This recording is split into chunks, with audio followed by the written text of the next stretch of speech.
ان کی دست راست تھی، یہی تاثر تھا۔ اسی لیے ان کو مادر ملت کا خطاب بھی دیا گیا، جیسے قائد اعظم محمد علی جناح کو بابا قوم کہا گیا۔ تو یہ بڑا حادثہ تھا جو اس وقت ہوا، اس کے اثرات بھی تھے۔ تاہم ایوب خان جب حکومت کر رہے تھے تو یہ میں کئی مرتبہ عرض کر چکا ہوں کہ جو لوگ صلاحیتوں کے ساتھ پیدا ہوتے ہیں ان کو جو میدان میسر آتا ہے اسی میں ان کو راستے تلاش کرنے ہوتے ہیں۔ اگر ایک آدمی عالم ہے، ایک آدمی سائنسدان ہے، یعنی اپنی پیدائش کے لحاظ سے اس کا فطری رجحان ہے، وہ اسی جانب آگے بڑھنا چاہتا ہے، انسان کے اندر جو اللہ نے صلاحیتیں دی ہوتی ہیں ان کو نشو و نما دینے کے لیے اور آگے بڑھ کر ان کے ظہور کے لیے بھی بڑا غیر معمولی داعیہ انسان میں ہوتا ہے۔ اور خاص طور پر جو لوگ بڑے لوگ ہوتے ہیں کسی بھی میدان کے، ایک تو یہ ہے نا کہ اللہ تعالیٰ بہت بڑی تعداد میں وہ لوگ پیدا کرتا ہے جو کسی نظم کے خدام کی حیثیت سے کام کرتے ہیں، کھیتوں میں بھی کرتے ہیں، دہقان بھی ہوتے ہیں، وہ فیکٹریوں میں بھی کرتے ہیں، وہ دوسری ہنرمندیوں کے ساتھ بھی زندگی بسر کرتے ہیں، لیکن ہر میدان میں، خواہ وہ سائنس کا میدان ہے، فلسفے کا میدان ہے، دوسرے سماجی علوم کا ہے، مذہب کا ہے، سیاست کا ہے، بڑے لوگ پیدا ہو جاتے ہیں۔ تو اس طرح کے بڑے لوگ جب پیدا ہو جاتے ہیں تو وہ اپنے لیے میدان تلاش کرتے ہیں۔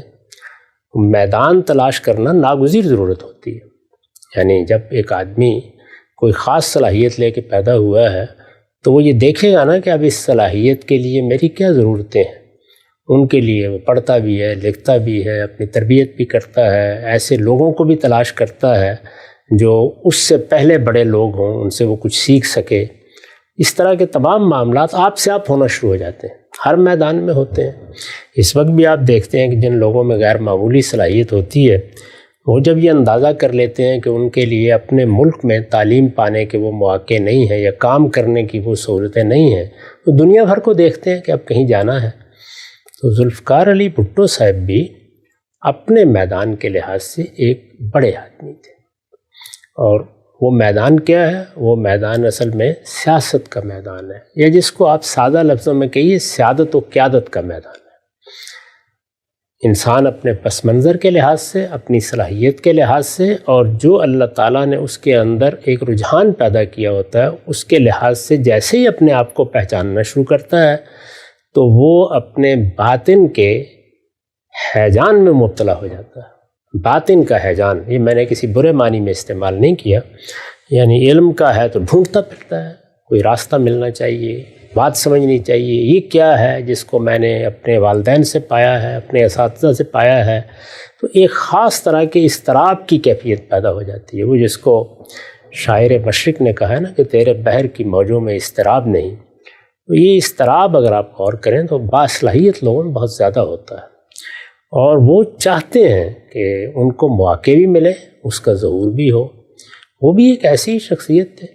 اس طرح کی شخصیات جب اپنی زندگی کی ابتدا کرتی ہیں تو اس وقت سے یہ دیکھنے کی ضرورت نہیں ہوتی کہ انہوں نے اخلاقی فیصلے کیا کیے، وہ تو پیغمبروں کا معاملہ ہے کہ ان کے اخلاقی فیصلے بھی پہلے دن سے جب وہ اپنی بات کی ابتدا کرتے ہیں تو غیر معمولی ہوتے ہیں، بہت اعلیٰ معیار کے ہوتے ہیں۔ اسی لیے اللہ تعالیٰ نے ان کو خراج تحسین پیش کیا ہے کہ وہ خیار الناس ہوتے ہیں اور ان کا انتخاب کیا جاتا ہے۔ ہمہ شمہ کا معاملہ یہ نہیں ہے۔ تو انسان پہلے مرحلے میں تو جگہ تلاش کر رہا ہوتا ہے۔ اس وقت ماشاء اللہ تھا، ایوب خان کی حکومت تھی، ایوب خان کا طوطی بول رہا تھا، تاثر یہ بن گیا تھا کہ ایک بڑی غیر معمولی شخصیت نے قوت کے بلبوتے پر اس ملک کا اقتدار سنبھال لیا ہے، تو اب شاید اس ملک کی سیاسی تقدیر انہی کے ساتھ وابستہ ہے۔ اس میں وہ بھی آگے بڑھے، ان کا اپنا خاندان اگر پس منظر کے لحاظ سے دیکھیں تو سر شاہ نواز کے بیٹے ہیں، وہ سیاست و قیادت ہی کا پس منظر رکھتے تھے، تو پس منظر بھی وہی تھا، صلاحیت بھی غیر معمولی تھی۔ اور ہمارے جیسے ملکوں میں جو لوگوں کی نفسیات بنتی ہے اس کا اگر آپ جائزہ لے کے دیکھیں تو اس میں 3 چیزیں بہت اہم ہیں، اور وہ تینوں ہی چیزیں ہمیشہ ان لوگوں پر وارد ہو جاتی ہیں جو قیادت اور سیادت کا خواب دیکھتے ہیں، جیسے ہی آپ تجزیہ کر کے دیکھیں گے۔ یعنی یہ ضروری ہے کہ ان کے ہاں مغربی علوم، مغربی ممالک، مغربی درسگاہوں کی کچھ نہ کچھ چھاپ ہو.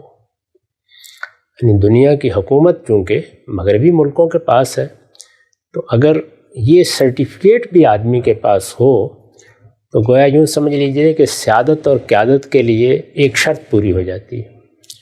دوسری چیز یہ ہے کہ جو دنیا اس وقت قائم ہے وہ اس دنیا کے ساتھ مکالمے کی صلاحیت رکھتا ہو.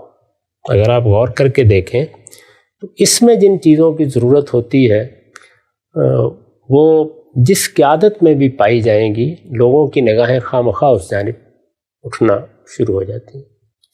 اور تیسری چیز یہ ہے کہ لوگوں کو یہ اندازہ ہو کہ یہ جس سیادت اور قیادت کے میدان کا انتخاب کر رہا ہے اس کے وسائل بھی اس کے پاس ہیں. اگر آپ غور کر کے دیکھیں تو مولانا ابوالکلام آزاد کے مقابلے میں قائد اعظم کے انتخاب میں بھی ان تینوں چیزوں نے کردار ادا کیا. بڑی اہم بات. یہ ہمیشہ ہوتا ہے اور یہ ہر قوم کے لیے الگ ہو جاتا ہے. ضروری نہیں ہے کہ اس طرح کی چیز آپ کسی قاعدے میں ڈال دیں. ہر قوم کی نفسیات کا مطالعہ کر کے دیکھنا چاہیے. یہ تینوں چیزیں بدرجہ اتم ان کی شخصیت میں موجود تھیں. اگر آپ دیکھیں تو وہ بہت پڑھنے والے تھے، ان کا تعلیمی پس منظر وہی تھا، انہوں نے مغربی درسگاہوں میں تعلیم پائی تھی. وہ اپنی بولنے کی صلاحیت، بات کرنے کی صلاحیت میں اس کا مظاہرہ کر رہے تھے. وہ دنیا سے بات کر سکتے ہیں. چنانچہ خود ایوب خان صاحب نے بھی ان کو جو ذمہ داری دی وہ دیکھیں وہ وزارت خارجہ کی ذمہ داری ہے. یعنی ایک ایسا شخص ہے کہ جو دنیا کی قوموں کے ساتھ بات کر سکتا ہے. تو ایک چھوٹا سا ملک، نیا ملک ہے، ابھی وجود پذیر ہوا ہے، دنیا کی قوموں میں اس کو ایک نیم خود مختاری سی حاصل ہے. یہ تو میں کئی مرتبہ عرض کر چکا ہوں کہ پہلی دوسری جنگ عظیم کے فاتحین نے اس وقت دنیا کا نظم قائم کر رکھا ہے. اس میں جو آزادی یا اختیار حاصل ہے وہ کوئی کامل اختیار، کامل آزادی نہیں ہے. براہ راست حکومت کی بجائے ایک بالواسطہ حکومت کا نظم دنیا میں قائم ہے. یہی اصل میں موجودہ ورلڈ آرڈر ہے. اس وقت ہم اسی میں جی رہے ہیں. اس کے لحاظ سے اگر آپ دیکھیے تو وہ سب شرائط پوری کرتے تھے اور بڑے غیر معمولی آدمی تھے. میں نے ان کو براہ راست سنا ہے، یعنی طالب علموں کے ساتھ گفتگو کرتے ہوئے بہت قریب سے بیٹھ کے سنا ہے. وہ ایک بڑی مؤثر شخصیت تھے. یعنی جو بھی ان کا مقدمہ ہے، جو بات بھی وہ پیش کرنا چاہتے ہیں، اس کے لیے موزوں ترین الفاظ، بہت اچھی کرافٹنگ، بات کیسے کرنی ہے، کہاں سے شروع کرنی ہے، اور ذہانت، فطانت. یہ صرف یہ نہیں ہے کہ میتاب ستارہ بلندی کی کیفیت تھی، بلکہ اس کے ساتھ اس کا ظہور ہوتا تھا ہر پہلو سے. یہ صورتحال تھی. اس میں میں سمجھتا ہوں کہ ان کو جو جگہ ملی وہ ہر لحاظ سے اس کے مستحق تھے. اب یہ ایک الگ بات ہے کہ آپ کسی کے نظریات سے اتفاق رکھتے ہیں یا اختلاف رکھتے ہیں، یا کسی نے جو اسکیم بنائی ہے اپنے کام کو انجام دینے کے لیے اس میں آپ کا زاویہ نظر اس سے مختلف ہے.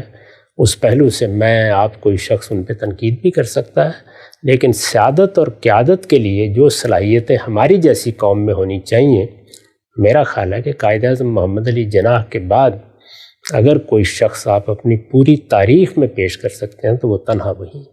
اچھا غلام صاحب، جس طریقے سے آپ نے ان کا ایک تعارف کرایا ہماری اس نئی نوجوان نسل کو، چونکہ آپ خود براہ راست جوانی میں مشاہدہ بھی کر چکے ہیں اور اس دور میں ایک شخصیت کا جو ایک اورا ہوتا ہے اس کو آپ نے محسوس بھی کیا ہے، تو کیا یہ کہا جا سکتا ہے کہ قائد اعظم تو بہت جلدی رخصت ہو گئے پاکستان بنانے کے بعد، اور ان کی قیادت کے زیر اثر جو کچھ اس ملک میں تبدیلیاں رونما ہو سکتی تھیں اس کا تو امکان ہی نہیں پیدا ہوا، لیکن پاکستان کی سیاسی تاریخ میں اس کے بعد پھر قدرت نے ایک موقع دیا، ایک بڑے لیڈر کو پیدا کر کے ہم وہاں پر کچھ کر سکتے تھے. کچھ اس لیڈر کی اپنی کوتاہیاں، کچھ غلطیاں ہوں گی تدبیر کی، حکمت عملی کی، کچھ سیاسی حالات، کچھ عالمی حالات، سب کچھ ہوگا، لیکن پاکستان کو پھر سے اوپر ابھرنے کا موقع ملا ان کی قیادت کی صورت میں. مل سکتا تھا. ان کو جب اقتدار ملا تو یہ آپ کے علم میں ہے کہ اس وقت ایک بڑا سانحہ ہو چکا تھا. یعنی پاکستان 2 حصوں میں تقسیم ہو گیا. مشرقی پاکستان الگ ہو گیا. بنگلہ دیش ایک نئے ملک کی حیثیت سے دنیا کے نقشے پر نمودار ہو چکا تھا. وہ اقتدار کیسے ملا، انتخابات کیسے ہوئے، ان سب چیزوں پر گفتگو اور بحث مباحثہ ہو سکتا ہے. اور یہ ممکن ہے کہ جو کچھ ہوا اس میں کچھ بار ان پر بھی ڈالا جائے. یہ بالکل ممکن ہے. ان کے بعض اقدامات کا تجزیہ کر کے بتایا جا سکتا ہے کہ وہ اقدامات میں یا آپ یہ رائے قائم کر سکتے ہیں کہ ملک کے 2 لخت ہونے کا باعث بھی بنے. وہ اپنی جگہ ایک الگ بات ہے. لیکن جن حالات میں ان کو یہ ملک ملا وہ یہ حالات تھے۔ چنانچہ آپ کے علم میں ہے کہ انہوں نے اقتدار سنبھالا تو عام طریقے پر یہ نہیں ہوا کہ انتخابات ہوئے ہیں اور انتقال اقتدار ہو گیا ہے، انہیں بڑی مشکلات پیش آئیں اور یہاں تک نوبت پہنچ گئی کہ پہلے ان کو مارشل ایڈمنسٹریٹر بنایا گیا۔ یعنی یہ ایک دلچسپ چیز تھی کہ فوج کے پاس چونکہ اقتدار تھا تو ایک فوجی ہی مارشل ایڈمنسٹریٹر کی ذمہ داریاں سنبھالے گا، عام طور پر تو یہی ہوتا ہے۔ تو ایک سیاسی رہنما کو یہ ذمہ داری دی گئی اور پھر بتدریج انتقال اقتدار ہوا، یہاں تک کہ پھر ایک نیا نظم بنا، ایک نیا دستور بنا۔ اس وقت جو پاکستان میں دستور رائج ہے وہ ذوالفقار علی صاحب بھٹو کا بنایا ہوا ہے، 1973 کا دستور جس کو آپ کہتے ہیں۔ یہ دستور بھی انہوں نے ملک کو دیا، جس سطح کے وہ شخص تھے انہی سے یہ توقع بھی ہو سکتی تھی۔ تو اس وقت تو میں نے صرف یہ عرض کیا ہے کہ سیادت اور قیادت کی جو فطری صلاحیتیں ہیں ان میں وہ بڑے ممتاز لوگوں میں سے تھے، بڑی غیر معمولی صلاحیت رکھتے تھے، لوگوں پر بھی ان کا اثر اسی طرح تھا جس طرح اس درجہ کے کسی آدمی کا ہونا چاہیے، اور وہ اپنے مقدمے کو، اپنی بات کو، اپنے نقطہ نظر کو پیش کرنے کی بھی بڑی بے پناہ صلاحیت رکھتے تھے۔ وہ ساری چیزیں ان میں جمع تھیں جو ایک غیر معمولی شخصیت میں ہوا کرتی ہیں جو اس میدان میں اترے، یعنی سیادت اور قیادت۔ پس منظر کے لحاظ سے بھی، وسائل کے لحاظ سے بھی، ہمارے جیسے ملک میں ظاہر ہے اس زمانے تک وہی لوگ آگے آ سکتے تھے کہ جو جاگیرداری کا ایک خاص پس منظر رکھتے ہوں۔ وہ ساری چیزیں ان کو بدرجۂ اتم میسر تھیں، یعنی پس منظر کی چیزیں بھی اور شخصیت کی چیزیں بھی۔ نقطہ واضح ہو گیا خان صاحب۔ یہ بیان کیجیے گا، جب کوئی بڑا آدمی دنیا میں آتا ہے، رونما ہوتا ہے، وہ خود سوسائٹی، معاشرے، سماج کے اندر موجود خرد افروز طبقہ ہے، کچھ پڑھے لکھے دانشور ترقی پسند لوگ ہیں، کوئی مفکرین ہیں، فلسفی ہیں، دانا ہیں، حکیم ہیں، ان کو متاثر کرتا ہے۔ بھٹو صاحب نے اپنے دور کے اندر جب وہ سیاسی افق پر رونما ہوئے تو ہم جب نظر دوڑاتے ہیں ان کی خود اپنی ٹیم میں ڈاکٹر مبشر حسن ہوں، جے رحیم ہوں، اس دور کے وہ شیخ رشید ہوں، اسی طرح سے مذہبی پس منظر کے ہمارے یہ کوثر نیازی صاحب ہوں، اور بھی بہت سارے لوگ، ڈاکٹر مبشر، ان سب کو انہوں نے بڑا متاثر کیا۔ تو ان کے ارد گرد جو لوگ جمع بھی ہوئے وہ بھی ایک جس کو آپ کہتے ہیں فکری پس منظر رکھنے والے لوگ تھے۔ اس میں کوئی شک نہیں ہے، یعنی وہ لوگ جو ملک میں کچھ تبدیلی چاہتے تھے۔ ہمارے ہاں تبدیلی کی دو رویں ابتدا ہی سے شروع ہو گئی تھی۔ ایک رو کی قیادت مولانا سید ابو اللہ صاحب مودودی کر رہے تھے، اس کے بنیادی مقدمات یہ تھے کہ ہم مسلمان ہیں، یہ ملک بھی اسلام کے لیے بنایا گیا ہے، یہ اسلام کی تجربہ گاہ ہے، اب ہمیں آزادی حاصل ہو گئی ہے تو ہمیں یہاں اللہ کے دین کے مطابق حکومت کرنی چاہیے۔ وہ اس کو مسلمان قوم کی ذمہ داری بھی سمجھتے تھے، اپنی دعوت کا مقصد بھی سمجھتے تھے، اور اس میں کوئی شک نہیں ہے کہ جو انہوں نے دین کی تعبیر کی اور اس مقصد کے لیے لوگوں میں جذبہ پیدا کیا، وہ خود ہماری نہیں بلکہ مسلمانوں کی بحیثیت مجموعی تاریخ کا ایک بہت بڑا باب ہے۔ یعنی کہا جا سکتا ہے کہ اس وقت جو لوگ یہ خیال کرتے تھے مراکش سے لے کے انڈونیشیا تک کہ مسلمانوں کو جہاں جتنی آزادی بھی ملی ہے اس سے فائدہ اٹھا کر انہیں خلافت راشدہ کو دوبارہ زندہ کرنا چاہیے، مسلمانوں کو اپنی عظمت رفتہ کی بازیافت کے لیے ایک مرتبہ پھر دینی ہدایت کو اپنی سیاست کا محور و مرکز بنانا چاہیے، ان کی وہ قیادت کر رہے تھے۔ یعنی پاکستان کو یہ شرف حاصل ہوا کہ ایک ایسی شخصیت یہاں پیدا ہوئی جو اسلام کی سیاسی تعبیر کی بھی بانی ہے، اور اس کے ساتھ اس دعوت یا اس تحریک کو بھی سب سے بڑی قیادت انہی کی شخصیت سے حاصل ہوئی۔ تو ایک طرف تو وہ ایک رو تھی جو ظاہر ہے ذہین لوگوں کو متاثر کر رہی تھی۔ اگر آپ اس زمانے میں دیکھیں تو اس میں یہ ممکن ہی نہیں تھا کہ کوئی آدمی ذہین بھی ہو، اس کا کوئی مذہبی پس منظر بن جائے، وہ اس روایت کو سمجھتا ہو جو ہمارے ہاں اقبال نے پیدا کی، یا اس سے پہلے شبلی نے، یا اس سے پہلے اور بہت سے لوگوں نے، اس میں وہ مولانا مودودی صاحب کی دعوت سے بے نیاز ہو جائے۔ یہ ممکن نہیں تھا، تو بڑی رو تھی۔ دوسری جانب یہ تھا کہ دنیا میں ایک بڑا انقلاب آ چکا تھا، وہ انقلاب روسی انقلاب تھا۔ چین میں بھی ایک دعوت اس وقت پائے تکمیل کو پہنچ رہی تھی۔ اس پس منظر میں ایک نیا فکر تھا۔ آخر ہمارے ہاں کا ایک بہت غیر معمولی شخص فیض احمد فیض، ذرا پڑھیں، مہو سال آشنائی کس حد تک متاثر ہوا۔ بہت لوگ تھے جو اس دوسری رو سے بھی متاثر، ان کا خیال تھا کہ دنیا میں پہلی مرتبہ تاریخ کا تجزیہ کر کے وہ سائنس دریافت کر لی گئی ہے جس سے ہم غربت کے مسئلے کو حل کر سکتے ہیں۔ تو آپ دیکھیے کہ دو چیزیں ہیں جو انسان کے اندر اہتزاز پیدا کر دیتی ہیں، ایک مذہبی جذبہ اور دوسرے انسان کے حالات۔ دنیا میں دو ہی چیزیں ہیں نا، یعنی میں انسان کی حیثیت سے اپنے شکم کا مسئلہ حل کرنا چاہتا ہوں، میں اپنے لیے آسائش چاہتا ہوں، آرام چاہتا ہوں، غربت کو ختم کرنا چاہتا ہوں۔ یہ وہ چیزیں ہیں جو دنیا میں آدرش بن سکتی ہیں، یہ اتنا زیادہ انسان کے اندر تحریک پیدا کرتی ہیں۔ دوسرے یہ کہ میرے پروردگار کا حکم ہے، اس حکم کے تحت میں ایک حکومت قائم کروں گا، میں یہاں پہ خیر کو نشو و نما دوں گا۔ تو دنیاوی ضرورتوں کے لحاظ سے وہ بڑی غیر معمولی حرکت ہے جو انسان کے اندر پیدا ہوتی ہے، اور انسان کی مذہبی ضرورتیں جو اس کے اخلاقی وجود یا اخلاقی شعور سے پیدا ہوتی ہیں، اس میں مذہبی تحریک۔ تو یہ دونوں چیزیں اس وقت اپنے عروج پر تھیں۔ نعیم صدیقی صاحب ایک بڑے مفکر ہوئے ہیں ہمارے ہاں، جن کی کتاب ہے محسن انسانیت۔ انہوں نے ایک مضمون لکھا تھا جس میں یہ کہا تھا کہ اس وقت کوئی شخص اگر ہمالہ کی چوٹی پر کھڑا ہو کر دائیں اور بائیں دیکھے تو ایک طرف اس کو ماؤ زیتونگ نظر آئیں گے اور دوسری طرف مولانا سید اللہ صاحب مودودی۔ تو یہ دونوں رویں ہمارے ہاں موجود تھیں۔ اس میں جس طریقے سے مولانا سید اللہ صاحب مودودی کی تحریک بہت بڑے پیمانے پر ذہین لوگوں کو، کام کرنے والے لوگوں کو، جذبہ رکھنے والے لوگوں کو متوجہ کر رہی تھی، یہاں تک کہ یونیورسٹیوں میں اور کالجوں میں بھی اس کے بڑے غیر معمولی اثرات ہو رہے تھے، اسی طریقے سے وہ جو دوسری رو موجود تھی اس کو بھی قیادت چاہیے تھی۔ ان کے ہاں بہت سے دانشور تھے، ان کے ہاں بہت سے اچھے لکھنے والے تھے، وہ رسائل بھی نکال رہے تھے، اپنی بات بھی پیش کر رہے تھے، چھوٹی چھوٹی تنظیموں کی صورت میں اپنے وجود کا اظہار بھی کر رہے تھے، لیکن ان کے ہاں اس درجے کی کوئی شخصیت نہیں تھی۔ ذوالفقار علی بھٹو صاحب کی شخصیت ان کو ملی، تو اس لحاظ سے آپ کہہ سکتے ہیں کہ دونوں رووں میں جو کریم تھی وہ دونوں کی جانب متوجہ ہوئی۔ چتر کے ہم صاحب، آپ نے اس دور کی جو سماجی حرکیات تھی اس کے پس منظر میں بھی ہم صاحب جب ہم نظر دوڑاتے ہیں بھٹو صاحب کے پورے عہد پہ، تو تین چیزیں ان کے پورے کے پورے جس کو کہتے ہیں نظریہ، آدرش اور ورلڈ ویو کو نمایاں کرتی ہیں۔ ایک ان کا معیشت کے بارے میں نظریہ ہے، سوشلزم کو انہوں نے معیشت کا آدرش قرار دیا، اس کے نتیجے میں کچھ اقدامات کیے، نیشنلائزیشن کا پورا تصور۔ پھر پاکستان کی تاریخ میں جو ایک بہت بڑا سول ملٹری کانفلکٹ ہے، اس کے بعد میں انہوں نے کچھ اقدامات کیے، صدر بنے ہیں تو یحییٰ خان کو نظر بند کیا، جنرل گل حسن کا تقرر کیا، پھر ان سے کس طرح استعفیٰ لے کے ٹیکا خان اور پھر ضیاء الحق صاحب، ملٹری کے ساتھ ان کا ایک رویہ سامنے آتا ہے۔ اور تیسری چیز جو ہم نے دیکھی کہ خود سیاست کے میدان میں سیاسی مخالفین ہوں یا سیاسی تنازعات ہوں، ان میں کیسے معاملہ کرنا ہے۔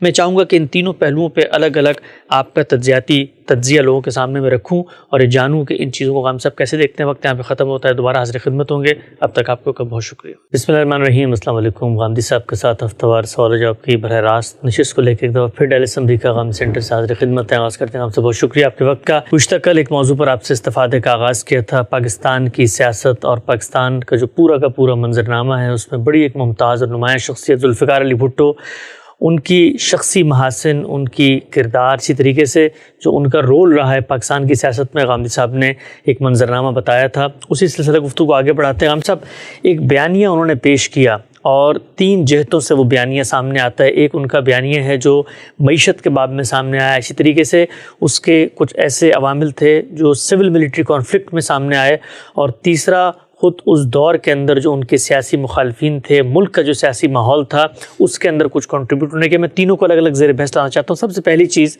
جو معیشت کے باب میں انہوں نے پاکستانی سماج میں پیش کی وہ یہ تھی کہ سوشلزم ہماری معیشت ہے۔ بتائیے گا، قریب سے دیکھا آپ نے براہ راست اس دور کی معیشت کو بھی، حالات کو بھی، ایک عام آدمی کی حیثیت سے بھی، ایک مفکر کی حیثیت سے بھی، خود یہ نظریہ عالمی سطح پر اس کا اثر پاکستان تک کیسے پہنچا، اور جس وقت انہوں نے اس کو ملک میں نافذ کیا اور نیشنلائزیشن کا پورا پروسیس ہوا، قومیاں لے لی گئیں، ساری کی ساری جو ادارے تھے، اس کے اثرات پاکستان کی تاریخ پہ کیسے دیکھتے ہیں؟ میرے خیال میں اجزاء میں جانے سے پہلے ایک بنیادی بات سمجھنی چاہیے، وہ یہ ہے کہ بھٹو صاحب کی شخصیت کیا ایک جمہوری معاشرے کے لیے موزوں شخصیت تھی؟ میرا احساس یہ ہے کہ جمہوریت اور انقلاب میں راست تصادم ہے۔ جمہوریت نہ انقلاب کو پسند کرتی ہے نہ انقلابی شخصیات کے لیے جمہوریت میں کوئی جگہ ہوتی ہے۔ بھٹو صاحب اپنی شخصیت کے لحاظ سے بھی، اپنے پس منظر کے لحاظ سے بھی، اور اس وقت کا ماحول جس طرح کی شخصیات پیدا کر رہا تھا اس کے لحاظ سے بھی ایک انقلابی شخصیت تھے۔ بلکہ کہا جا سکتا ہے کہ ہمارے ہاں جو انقلابی کشمکش کم و بیش 2 دہائیوں تک ہوئی، اس میں ایک طرف وہ تھے اور دوسری طرف مولانا سید ابو العلا صاحب موجود ہی تھے۔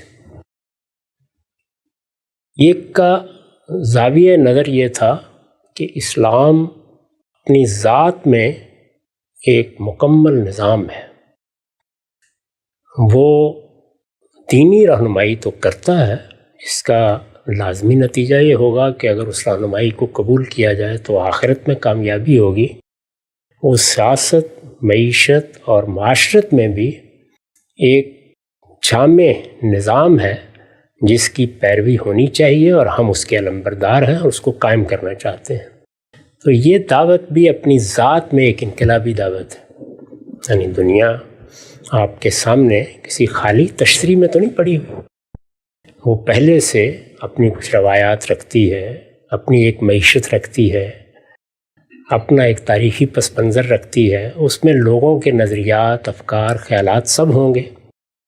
اس میں آپ یہ کہتے ہیں کہ میں اسلام کو لے کر آ گیا ہوں اور اسلام کو میں ایک مکمل نظام کی حیثیت سے اس سوسائٹی میں نافذ کرنا چاہتا ہوں، جس کو انہوں نے 3 تعبیریں دیں۔ یعنی یہ دیکھا ہوگا آپ نے کہ اس زمانے میں عام نعرہ لگایا جاتا تھا، انقلاب انقلاب، اسلامی انقلاب، اسی طرح سبز انقلاب، یہ تعبیر بھی اسے دی جاتی تھی، اور اسی طرح سے نظام اسلامی، نفاذ شریعت اور تعبیریں بھی رائج رہیں۔ اس جانب بھی ایک انقلابی دعوت تھی اور دوسری جانب بھی ایک انقلابی دعوت تھی۔ سوشلزم بھٹو صاحب کے زمانے تک اس جگہ نہیں پہنچا تھا کہ جہاں یہ کہا جا سکے کہ اس کی وفات ہو گئی۔ اس وقت تو سوویت یونین موجود تھا، یہ تو ان کے بہت بعد اس کا سقوط ہوا ہے، اور ہمارے ہاں کے بڑے شاعر، ادیب، بعض دانشور بہت متاثر بھی تھے۔ پھر چین میں جو سوشلزم کہیے، کمیونزم کہیے، اس کا ایک نقشہ سامنے آ رہا تھا، وہ بھی لوگوں کو بہت متاثر کرتا تھا۔ تو نظریے کے لحاظ سے اسلام کو جس طریقے سے مولانا سید ابو العلا صاحب مودودی نے اسلامزم میں ڈال دیا تھا، اس کا بھی اثر تھا۔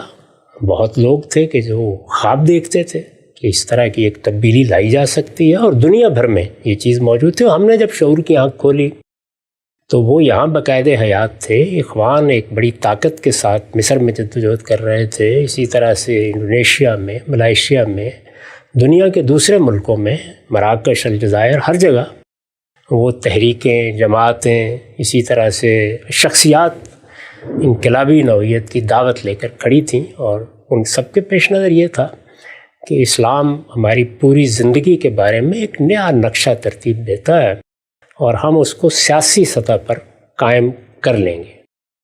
اس کا حوصلہ اس لیے ہو گیا تھا کہ دنیا میں پہلی دوسری جنگ عظیم کے نتیجے میں براہ راست حکومت کا طریقہ بڑی طاقتوں نے ختم کر دیا تھا۔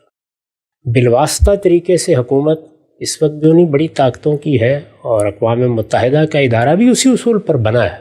وہ 5 بڑی طاقتیں جنہوں نے پہلی دوسری جنگ عظیم جیتی ہے، تو ان فاتحین نے ایک دنیا کا نظم بنا دیا تھا۔ اس میں اصلاً تو ایک نیم خود مختاری ہے جو مختلف ملکوں کو حاصل ہے، لیکن کہا یہی جاتا ہے کہ وہ ساورن اسٹیٹس ہیں، یعنی ان کو اختیار دے دیا گیا ہے، وہ اپنے فیصلے خود کرتے ہیں۔ ایک لحاظ سے دیکھیں تو درست بھی ہے، دوسرے لحاظ سے دیکھیں تو یہ محض ایک فریب ہے، انسان اس میں اپنے آپ کو مبتلا کر لیتا ہے۔ اصلاً دنیا میں انہی طاقتوں کی حکومت ہے، اور انہوں نے ایک نیا نظم بنا دیا ہے۔ تو اس میں ہر جگہ یہ خیال ہوا کہ ہمیں جب آزادی حاصل ہو گئی ہے کہ ہم اپنے ملکوں کا نظام خود بنا سکتے ہیں، تو ہم ایک نئے نظام کا خواب بھی دیکھ سکتے ہیں۔ سوشلزم بھی ایک زندہ حقیقت تھی۔ اب سوشلزم ایک زندہ حقیقت ہے، تو ایک ایسے ملک میں جہاں دستور بنائے گئے ہیں، یعنی ایوب خان نے بھی دستور بنایا، اور وہ دستور بھی یک جماعتی نہیں تھا، جو آمرانہ نظام میں بنایا جاتا ہے، اس میں لوگوں کو حق تھا کہ وہ حصہ لیں۔ چنانچہ محترمہ فاطمہ جناح نے ان کے خلاف انتخاب لڑا، تو جمہوریت کو بطور ایک اصول کے اختیار کر لیا گیا تھا۔ ہمارے یہاں آپ کو معلوم ہے کہ جب فوج بھی اقتدار سنبھالتی رہی ہے تو اس کا عام طور پر یہی ادعا رہا ہے کہ ہم تو جمہوریت بحال کرنے کے لیے آئے ہیں۔ تو جمہوریت کو ایک فکری حقیقت کے طور پر قبول کر لیا گیا تھا۔ اب جمہوریت ہی سے اسلامی انقلاب لانے کی صحیح کرنی ہے، اور جمہوریت ہی سے سوشلسٹ انقلاب لانے کی صحیح کرنی ہے۔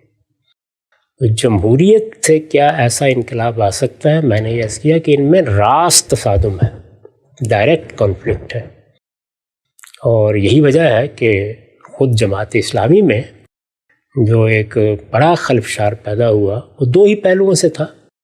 ایک مولانا سید ابو اللہ صاحب مودودی کی شخصیت سے اختلاف ہوا، وہ کیا اختلاف تھا وہ ایک الگ بحث ہے، اور دوسرا یہ کہ اس طرح کی تبدیلی جمہوریت سے کیسے آ سکتی ہے۔ چنانچہ بعد میں ہمارے بزرگ ڈاکٹر اسرار احمد صاحب نے اس کو ایک باقاعدہ فلسفے کی صورت دی، اور اس کو منہج انقلاب نبوی کا نام دیا۔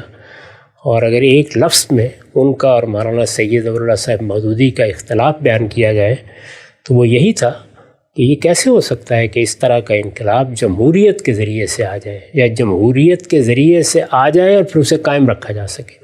نہ پہلی بات ممکن ہے، نہ دوسری بات ممکن ہے۔ یہ 100% درست بات تھی، یعنی اس میں کوئی غلطی نہیں ہے۔ یہی معاملہ سوشلزم کا۔ اب بھی بہت سے لوگ یہ کہتے ہیں کہ ہم سوشلزم کے دائی ہیں، وہی انسانیت کے مسائل کا حل ہے، لیکن وہ جمہوریت سے آنا چاہیے، کیونکہ دنیا میں غیر جمہوری طریقوں کے بیان کی گنجائش نہیں رہی۔ یہ صورتحال ہے۔ تو اس لیے یہ انقلابی شخصیات ہیں دونوں۔ انقلابی شخصیات کی کچھ خصوصیات ہوتی ہیں، یعنی ایک یہ کہ وہ یہ سمجھتی ہیں کہ اللہ نے ہمیں دنیا میں ایک غیر معمولی کردار ادا کرنے کے لیے مبعوث کیا ہے۔ یعنی یہ تو نہیں کہ وہ اپنے آپ کو پیغمبر سمجھ رہے ہوتے ہیں، لیکن ایک درجے میں اپنے آپ کو یہی حیثیت دیتے ہیں۔ اس طرح کی شخصیات کا معاملہ یہ ہوتا ہے، کیونکہ بڑے لوگ ہوتے ہیں، خیال کرتے ہیں کہ ہم نے نئے حقائق دریافت کر لیے ہیں۔ شخصیت میں ایسا کرزما ہوتا ہے کہ وہ یہ سمجھتے ہیں کہ ہم یہاں بات کریں گے تو لوگ ہماری بات پر ٹوٹ پڑیں گے، وہ اپنا سب کچھ نثار کرنے کے لیے تیار ہو جائیں گے، اور ہو جاتا ہے۔ یعنی یہ صورتحال پیدا ہوتی ہے۔ اگر آپ کبھی ہٹلر کی مسولینی کی تاریخ پڑھیں تو وہاں یہ ہوا، بہت بڑی تعداد میں لوگ اپنی امیدوں کا مرکز بنا لیتے ہیں، تو ان شخصیات میں یہ چیز ہوتی ہے، خصوصیت ہوتی ہے۔ اچھا، پھر اس طرح کے کسی معاملے میں انسان اپنی جب زندگی کو دیکھتا ہے، اسے معلوم ہے نا کہ مجھے ہمیشہ تو نہیں رہنا، تو ایک سرعت اور جلد بازی یہ لازمی حصہ ہوتی ہے۔ یعنی وہ چاہتے ہیں کہ اب موقع کو ضائع نہیں ہونا چاہیے، اگر ہمیں ملتا ہے تو پھر ہمیں آگے بڑھ کے باغ سنبھال لینی چاہیے، اور جس وقت وہ باغ سنبھال لیتے ہیں تو ان کے ذہن میں یہ تصور بھی نہیں ہوتا کہ اب انہیں جانا ہے۔ ان کا احساس یہ ہوتا ہے کہ آخری درجے میں ہم نے پردہ اٹھا دیا ہے حقائق سے، اب قوم کو ہر حال میں ہمیں وہ موقع دینا چاہیے کہ ہم اپنے خوابوں کا انقلاب لا کے دکھا دیں۔ تینوں چیزیں ہوتی ہیں۔ اسی کا نتیجہ یہ نکلتا ہے کہ ایک خاص طرح کی آمریت، ایک خاص طرح کا فاشسٹ مزاج ظہور پذیر ہونا شروع ہو جاتا ہے۔ ان کے لیے یہ ممکن نہیں ہوتا کہ وہ اپنے مخالفین کو برابر کی سطح پہ برداشت کریں۔ مولانا سید ابو اللہ صاحب مودودی کی ایک تقریر ہے جو انہوں نے ماشی گوٹ میں رات کے وقت کی ہے، وہ اب شائع ہو چکی ہے۔ اس میں وہ کہتے ہیں کہ اس بڑے انقلاب کو لانے کے لیے جو میرے ساتھ بڑی شخصیات آ گئی ہیں، انہیں فیصلہ کر لینا چاہیے کہ ان کو اب رجل ثانی بن کر رہنا ہے۔ جی اچھا، اس کا ایک ناگزیر نتیجہ ہوتا ہے۔ اس لیے وہاں پر بھی جو بڑا تصادم ہوا وہ اصل میں ایک جمہوری اقدار میں اور ایک انقلابی شخصیت کے اس مطالبے میں ہوا۔ تو انقلابی شخصیات ایسا ہی مطالبہ کرتی ہیں۔ تو یہ جتنے بعد کے واقعات ہیں یا جو چیزیں آپ دیکھ رہے ہیں، وہ سب اصل میں میرے نزدیک اس اصول سے ٹوٹی ہوئی ہیں، یعنی جمہوریت اور انقلابی شخصیات میں یا انقلاب میں راست تصادم ہے، وہ ہمارے ملک میں ہوا، عملاً ہو گیا۔ یعنی مولانا سید ابواللہ صاحب مودودی کو تو اقتدار ملا نہیں اور وہ دنیا سے رخصت ہو گئے، لیکن بھٹو صاحب کو اقتدار ملا۔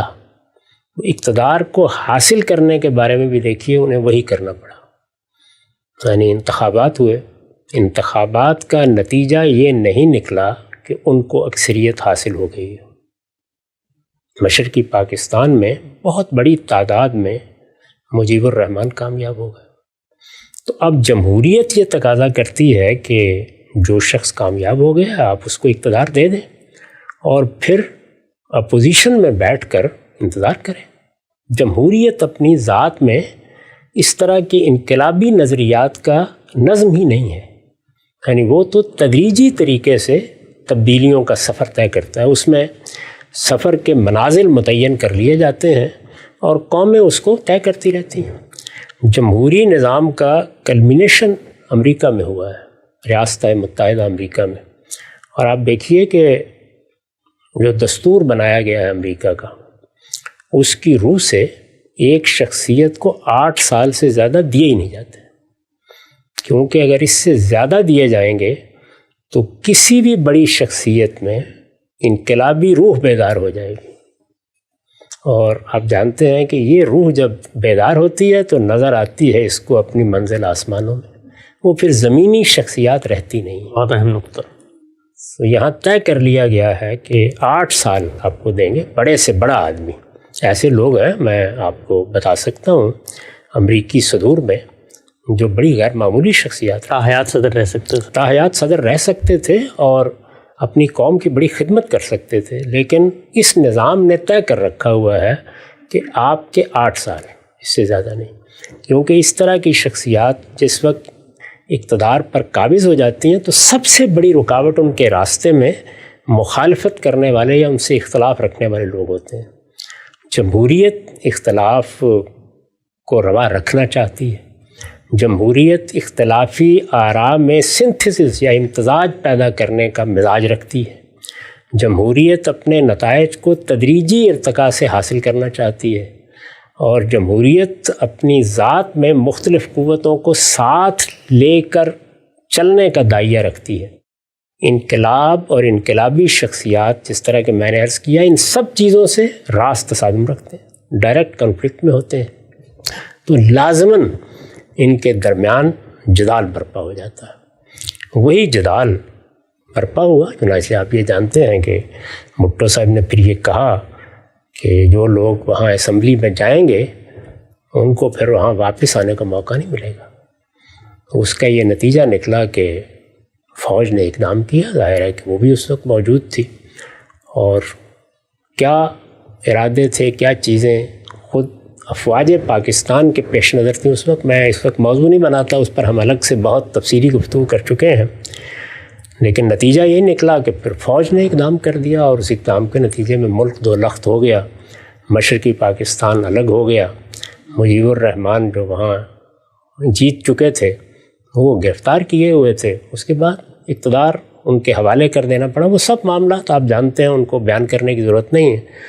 تو کیا ہوا اس کے نتیجے میں، وہ اپوزیشن جس کو اگلے 5 سال اپوزیشن میں یا حزب اختلاف میں بیٹھنا تھا، اس کے لیے اقتدار کی راہ ہموار ہو گئی۔ ملک بھی اگر اس کے نتیجے میں دو لخت ہو جائے تو کوئی پرواہ نہیں کرنی چاہیے، اس لیے کہ انقلابی مقاصد ملکوں سے بڑے ہوتے ہیں جی، اور ملکوں سے کیا بعض اوقات قوموں سے بھی بڑے ہوتے ہیں۔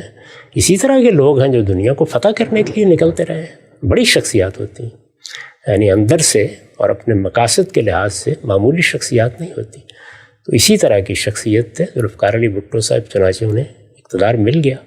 اقتدار مل جانے کے بعد اب ان کی شخصیت کے لحاظ سے موزوں نظام اگر کوئی ہو سکتا تھا تو وہ یک جماعتی آمریت تھی، جو مثلا چین میں قائم ہے یا بعض اور ملکوں میں بھی اس کے راستے نکالے گئے، جیسے مصر میں جمال عبد الناصر کی حکومت قائم رہی، اور جگہوں پر بھی ہے۔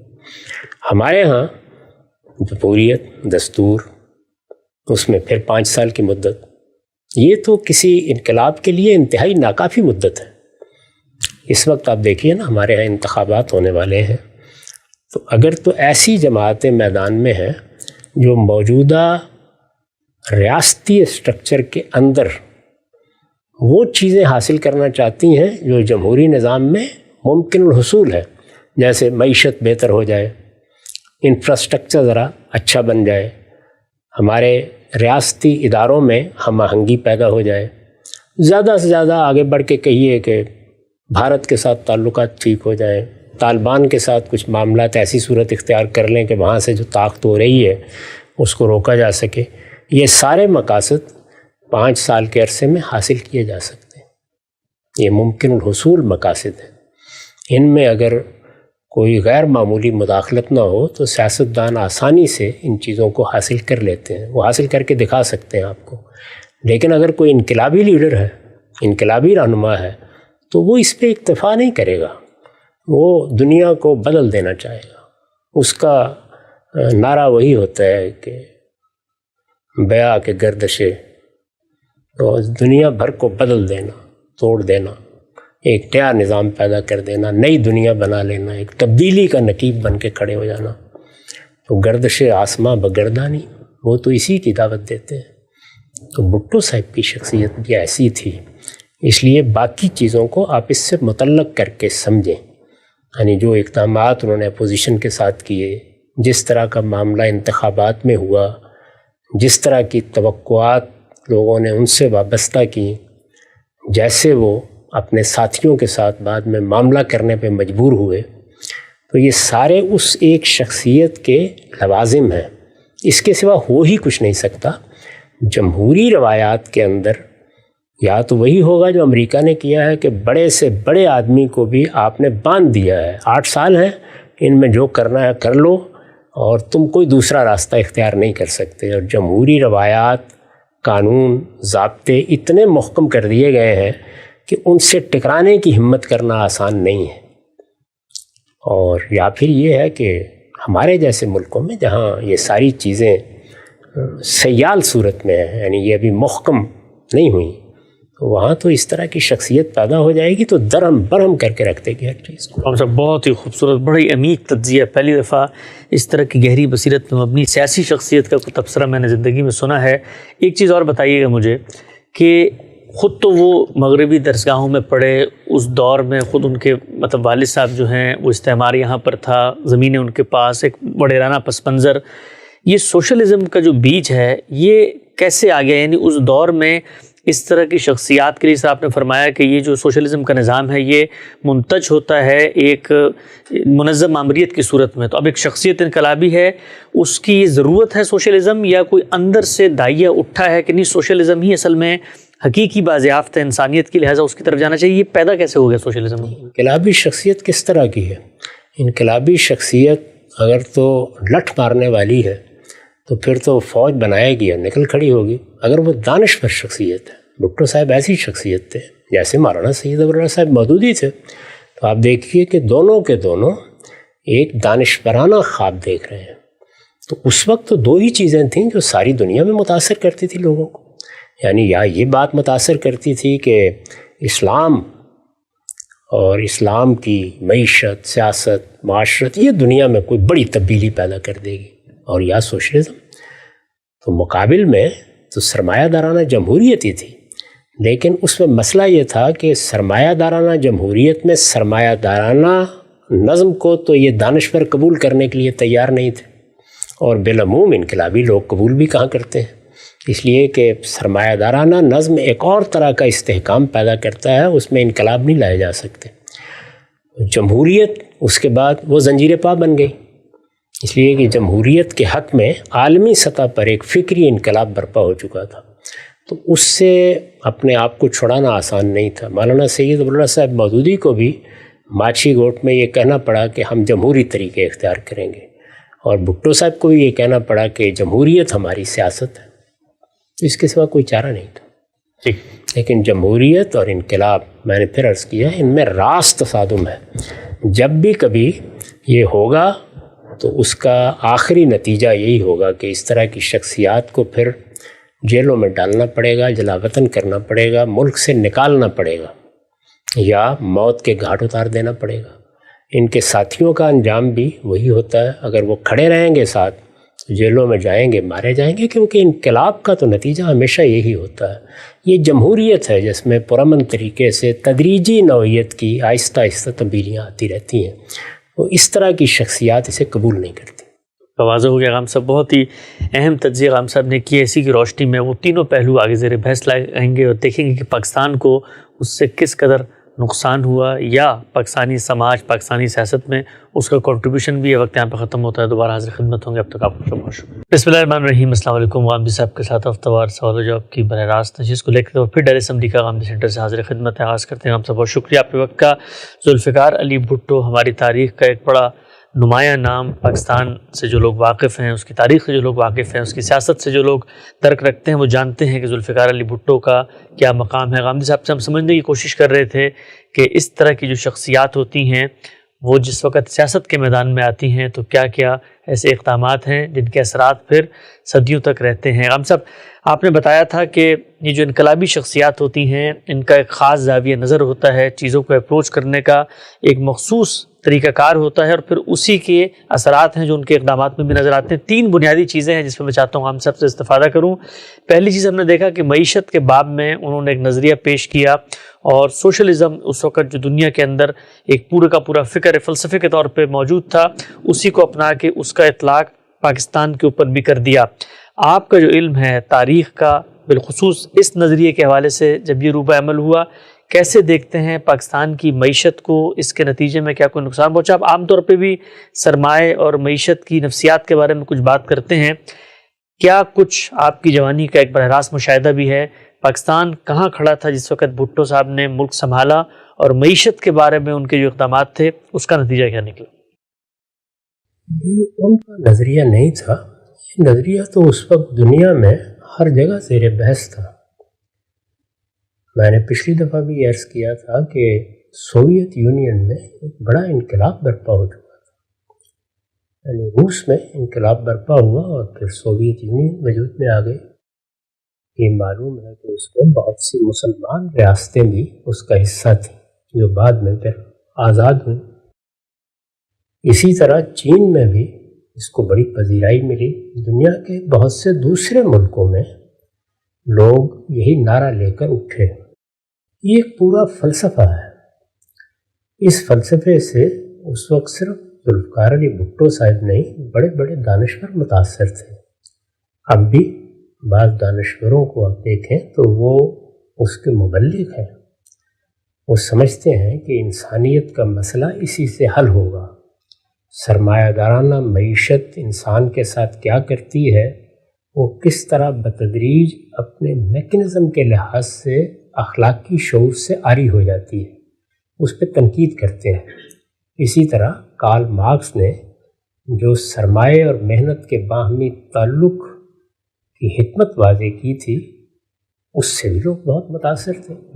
اس کے تحت سب لوگ یہ خیال کرتے تھے کہ یہ طریقہ اگر اختیار کیا جائے تو اس سے ہم غریبوں کے مسئلے کو بھی حل کر سکتے ہیں، دولت کی منصفانہ تقسیم بھی ہو سکتی ہے، اور انسانیت کو ایک ایسے راستے پر ڈالا جا سکتا ہے جس میں سرمایہ کی چیرہ دستیوں اور اس کے استحصال سے انسان کو نجات ہو جائے۔ یہ بحث کہ نیت کیا ہے، محرکات کیا ہیں، کوئی بڑا انقلابی رہنما کسی نظریے سے فی الواقع شغف رکھتا ہے، اس نظریے سے محبت رکھتا ہے، اس کو اطمینان ہے کہ یہ نظریہ لوگوں کے لیے مفید ہو سکتا ہے، یا وہ اپنے سیاسی اقتدار کے لیے اس کو استعمال کر رہا ہے، یہ ایک الگ بحث ہے۔ یہ آپ کے علم میں ہے کہ میں اس طرح کے محرکات اور نیتوں کی تعین کو صحیح نہیں سمجھتا۔ جو کچھ ظاہراً ہمارے سامنے ہے وہ یہ ہے کہ یہ کوئی گھر میں بیٹھ کے بنایا گیا نظریہ نہیں تھا، بلکہ اس کی ایک پوری تاریخ ہے۔ یعنی یورپ میں یہ کیسے پیدا ہوا، اس پر کارل مارکس نے کیا لکھا، اس کے ماضی میں کیا کیا فلسفے کار فرما تھے، ہیگل کے فلسفے کے بعض پہلوؤں کو سامنے رکھ کر کیا ایک نئی جدلیات ترتیب دی گئی، اس کو کس طرح معیشت سے متعلق کیا گیا، پھر معیشت سے متعلق کرنے کے بعد جو صورتحال پیدا ہو گئی تھی جس میں ایک جاگیرداری نظام گویا مر رہا تھا اور ایک صنعتی انقلاب اپنے نتائج پیدا کر رہا تھا، کیا توقعات وابستہ کی گئیں، وہ اگر آپ اس زمانے کا لٹریچر پڑھیں اور اس زمانے کے بڑے مفکرین کی چیزیں پڑھیں تو یہ بالکل واضح ہو جاتا ہے کہ کوئی ایک ذوالفقار علی بھٹو صاحب نہیں، دسیوں لوگ اس سے متاثر ہوئے۔ دنیا میں کئی ملکوں میں اس کا تجربہ کیا گیا اور بھٹو صاحب کے بعد بھی بہت سے ملک ہیں جن میں وہ تجربہ کسی نہ کسی درجے میں جاری ہے، اور بہت سے دانشور ہیں جو آج بھی اس کی تبلیغ کرتے ہیں۔ تو اس لیے میرے نزدیک یہ کہنا تو صحیح نہیں ہے کہ وہ اچانک اٹھے، انہوں نے ایک نظریہ بنایا اور بنا کے انہوں نے اس ملک میں مسائل پیدا کر دیے۔ جب کوئی نظریہ اس درجے میں عالمی افق پر نمودار ہو جائے، اس کے ساتھ لوگوں کے مسائل وابستہ ہوں اور یہ سمجھا جا رہا ہو کہ وہ انہیں حل کر سکتا ہے، دنیا بھر کی دانش اس کی تبلیغ میں مصروف ہو، دنیا دو کیمپوں میں بٹی ہوئی محسوس ہو رہی ہو کہ ایک جانب اس نظریے کے علمبردار ہیں اور دوسری جانب اس کے مخالفین ہیں، اس صورتحال میں ہمارے جیسے ملکوں میں جہاں غربت بھی ہے، جہاں دولت کی غیر منصفانہ تقسیم بھی ہے، یہاں استحصال کے بہت سے پہلو بھی سامنے نظر آتے ہیں، کسی لیڈر اور کسی رہنما کا اٹھ کر اس نظریے کو معیشت کا حل سمجھنا یا بیان کرنا یا اس کے لیے ایک عزم پیدا کرنا، میں نہیں خیال کرتا کہ یہ کوئی ایسی چیز ہے جسے مستبد خیال کیا جائے۔ اس وقت کی صورتحال میں یہ چیز ہو سکتی تھی، بہت سی جگہوں پر ہوئی، ہمارے ہاں بھی ہوئی۔ اس نظریے کے نقصانات ہر جگہ سامنے ہیں، اس لیے کہ یہ فطرت کے خلاف ہے، اور خاص طور پر ہمارے جیسے ملکوں میں اگر اس کو بیوروکریسی کے حوالے کر دیا جائے، یعنی پوری معیشت کو، تو اس کی بربادی یوں سمجھ لیجیے کہ تقدیر کا فیصلہ بن جائے۔ اچھا، یہی ہوا، یعنی اپنی ذات میں نظریہ خلاف فطرت ہے۔ انسانی فطرت کے بعد بنیادی مقدمات ہیں جن کے بارے میں یہ نظریہ سمجھتا ہے کہ انہیں معاشی احوال کی تبدیلی سے بدلا جا سکتا ہے۔ انسان کی فطرت کبھی تبدیل نہیں ہوتی۔ فطرت میں جو چیزیں بدیت کر دی گئی ہیں وہ اصل میں میرے وجود کی تشکیل کے عناصر ہیں، ان کو آپ الگ نہیں کر سکتے۔ جب الگ نہیں کر سکتے تو صحیح طریقہ کیا ہے؟ وہ یہ ہے کہ فطرت کے ان مقدمات کو مان کر انسان کو جو مسائل پیش آتے ہیں ان کا حل نکالا جائے۔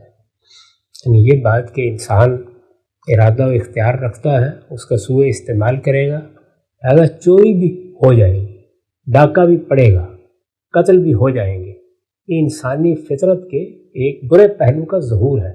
لیکن یہ سب داعیات انسان کی فطرت میں پائے جاتے ہیں، تو کوئی ایسا طریقہ نہیں اختیار کیا جاتا کہ انسان اپنے ان داعیات ہی سے بالکل خالی ہو جائے، یہ نہیں ہو سکتا۔ تو اب آپ کو ایسے طریقے اختیار کرنے ہیں کہ ان کے شر کو کم کیا جا سکے، یا یوں سمجھ لیجئے کہ انسان کی جبلت اور فطرت کے انتقالوں کو مینیج کیا جا سکے۔ تو یہ طریقہ انقلابی ذہن کے لوگ پسند نہیں کرتے عام طور پر، اور اس وقت تو یہ نظریہ انقلابی تھا، اس کے نتائج انقلابی سمجھے جا رہے تھے، پوری دنیا میں ان کو بیان کیا جا رہا تھا، بلکہ یہ دعویٰ کیا جا رہا تھا کہ انسانی تاریخ کی سب سے بڑی حقیقت دریافت کر لی گئی ہے، اور اب تو اصل میں صرف فکری لحاظ سے ایک دھکا لگانے کی ضرورت ہے، ورنہ دنیا کو جانا ہی ادھر ہے۔ یہ صورتحال تھی، اس میں اقدامات کیے گئے، اور ایک خلاف فطرت نظریہ جو چیزیں پیدا کرتا ہے وہ سب ہمارے یہاں بھی ظہور پذیر ہوئیں۔ انہی سے نجات حاصل کرنے کے لیے سوویت یونین کو بڑے فیصلے کرنے پڑے اور وہ ختم ہو گئی۔ خود چین کو بہت بڑا فیصلہ کرنا پڑا، یعنی معیشت کے بارے میں پورے تصور کو تبدیل کرنا پڑا، اور اس کے بعد کہیں پھر وہاں ترقی کے راستے کھلے ہیں۔ یعنی جمہوریت تو نہیں آ سکی وہاں، لیکن معیشت کے باب میں وہ کم و بیش سرمایہ دارانہ معیشت کو اختیار کر لیا گیا ہے، یا اس کا ایک ایسا امتزاج پیدا کر لیا گیا ہے جو اب اس اصول پر اب مبنی نہیں ہے۔ یہ دنیا بھر میں تغیر آیا، اور دنیا بھر میں اس کا تجربہ کر کے، بڑے پیمانے پر تجربہ کر کے انسان نے سیکھا ہے۔ انسان تجربات سے سیکھتا ہے، اس لیے میرے خیال میں ہمارے ملک کو بھی اس سے بہت نقصان پہنچا، تاہم ایسے تجربات بڑے لیڈر کیا کرتے ہیں، وہ ہمارے ہاں بھی ہوا۔ ایک بڑے خوبصورت سے ہم سے نقطہ آپ نے واضح کیا۔ اچھا، ایک چیز بتائیے گا ہم صاحب، جب آپ یہ بات کرتے ہیں، آپ کے جو سننے والے ہیں وہ کہتے ہیں کہ دین کے باب میں تو غامدی صاحب نے پوری جو ماضی کی روایت تھی اس پر بغیر کسی تردد کے غور و فکر کی اور جو کچھ ان کے رجحانات فکر بنے اس کو بیان کیا. لیکن سیاست کے باب میں جب بھی وہ گفتگو کرتے ہیں تو جو اسٹیٹس کو ہے، جو رائج نظام ہے، جو دنیا کا چیلنج ہے، جو ٹرینڈ ہے، اسی کے ساتھ کھڑے ہوئے نظر آتے ہیں. جو انقلابی سوچ ہے، انقلابی بات ہے، تبدیلی کا نعرہ ہے. اب خود جس دور میں یہ بات کی گئی ہے، کہا جاتا تھا کہ جی چند بڑے خاندان ہیں جن کے دولت کا ارتکاز ہو گیا ہے، وہ یہ کہتے ہیں کہ یہ تو پھر اسٹیٹس کو کا ساتھ دینا ہے. اگر اس طرح کے انقلابات کے ان اقدامات کی آدمی تائید نہ کرے تو پھر تو جو جیسے ہے ویسے ہی چلتا رہے گا. دو نقطہ نظر ہے. ایک نقطہ نظر یہ ہے کہ آپ جو غلطیاں، کوتاہیاں، خرابیاں دیکھ رہے ہیں، ظاہر ہے کہ انہیں کو دیکھیں گے تو آپ یہ چاہیں گے کوئی تبدیلی لائی جائے. ان کو انقلابی طریقوں سے ختم کیا جا سکتا ہے. ایک زاویہ نظر یہ ہے. دوسرا زاویہ نظر یہ ہے کہ سیاست اور معیشت کے معاملے میں کوئی انقلابی طریقہ کارگری نہیں ہوتا. اختیار کیا جائے تو ایک مفسدے کا آپ علاج کرتے ہیں، اس سے 10 مفاسد اور پیدا ہو جاتے ہیں. اس لیے صحیح طریقہ یا صحیح لائے عمل تدریجی اصلاح کا ہے. یہ کہ یہاں یہ مقصد نہیں ہے کہ اسٹیٹس کو برقرار رہنا چاہیے، یہ زیر بحث نہیں ہے. زیر بحث یہ ہے کہ جو آدرش، جو نصب العین، جو مقاصد، بڑے مقاصد بیان کیے جا رہے ہیں، مثلا یہ کہ غربت میں کمی آئے، مثلا یہ کہ استحصال کا خاتمہ ہو، مثال کے طور پر یہ کہ دولت کی زیادہ سے زیادہ منصفانہ تقسیم کے اسباب پیدا کیے جائیں، یہ بڑے اچھے مقاصد ہیں. ان اچھے مقاصد کے حصول کا طریقہ کیا ہو؟ انقلابی طریقہ. اور میں نے اللہ کی کتاب قرآن مجید سے یہ سیکھا ہے. میں بھی بہت انقلابی رہا ہوں اور بہت سی انقلابی دعوتیں ہیں جن سے متاثر بھی ہوا ہوں اپنے شباب کے زمانے میں، اور جذبہ بھی ہوتا تھا کہ معلوم نہیں ہم کب اٹھیں گے اور ویا کہ قاعدہ آسماں بگردہ نہیں. لیکن اللہ کی کتاب قرآن مجید نے جس طرح بہت سے دوسرے فلسفیانہ مباحث کے بارے میں رہنمائی فرمائی اور ان کی حقیقت کھول دی، اسی طرح یہ بات بھی واضح کر دی ہے کہ دنیا میں جو تغیرات بھی آتے ہیں ان کو سیاست، معیشت اور معاشرت میں ہمیشہ تدریجی عمل کے ذریعے سے آنا چاہیے. پیغمبروں نے اپنے زمانے میں جب چاہا ہے کہ خرابیوں کی اصلاح کریں تو بالکل یہی طریقہ اختیار کیا، اور ظاہر ہے کہ وہ اللہ تعالیٰ کی رہنمائی میں اختیار کیا ہے. تو اس لیے یہ نہیں ہے اختلاف. اختلاف یہ ہے کہ آپ سیاسی مقاصد کو حاصل کرنے کے لیے یا معیشت کی اصلاح کے لیے یا معاشرت کو بہتر بنانے کے لیے، جسے ہم سماج سے تعبیر کرتے ہیں، کیا کوئی انقلابی طریقہ اختیار کر سکتے ہیں؟ جواب یہ ہے کہ نہیں کر سکتے. کریں گے تو فساد پیدا کریں گے، اور اس کے نتیجے میں آپ کی تسکین ہو جائے وہ ایک الگ بات ہے، لیکن ایسے مفاسد پیدا ہو جائیں گے کہ ان سے نکلنا آسان نہیں رہے گا. یہ جب بھی اس طرح کا کوئی انقلابی طریقہ اختیار کیا جائے گا اس میں انسان کی جان، مال، آبرو خطرے میں آئے گی، استبداد پیدا ہوگا، اور اس طرح کے انقلابی لوگ پھر یعنی صدی 2 صدی تک انسان کو اس آزمائش میں مبتلا کر دیں گے کہ ان کے نہاب سے نکلنا آسان نہیں ہوگا. تو اس لیے میں ان سب طریقوں کو غارت کرے ایمان بھی سمجھتا ہوں، اور اس کے لازمی نتیجے کے طور پر قومیں بھی تباہ ہو جاتی ہیں. سوویت یونین نے اس کی قیمت ادا کی ہے.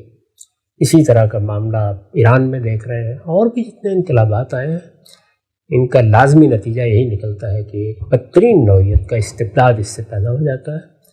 میرے نزدیک صحیح طریقہ یہ ہے کہ آپ اپنے اہداف متعین کریں، ان کو سامنے رکھیں، اور پھر ایک تدریجی عمل کی ابتدا کر دیں. یعنی ایک ایک چیز کا جائزہ لے کے دیکھیں کہ اس میں آج کیا کرنا ہے، کل کیا کرنا ہے، کیا ہم کریں گے اور کیا قدرت کا نظام خود بخود نتیجہ خیز کر دے گا. اس کو سمجھنے کی ضرورت ہوتی ہے. میں طریقہ کار سے اختلاف رکھتا ہوں. میرے نزدیک صحیح طریقہ تدریجی اصلاح کا ہے اور انبیاء علیہم السلام کا سکھایا ہوا طریقہ ہے. آپ یہ دیکھیے کہ ہمارے ہاں لوگ کیسے اطمینان کے ساتھ کہتے ہیں غلامی ختم کیوں نہیں کر دی گئی. یعنی غلامی ختم ہونی چاہیے، اس کا اعلان کر دیا گیا. یہ بتا دیا گیا کہ بہت بڑی نیکی یہ ہے کہ فق و رقبہ، لوگوں کی گردنیں چھڑائی جائیں. یہ منزل ہے، یہ مقصد ہے، طے کر دیا گیا. اب اس تک پہنچنے کے لیے کیا کیا جائے گا؟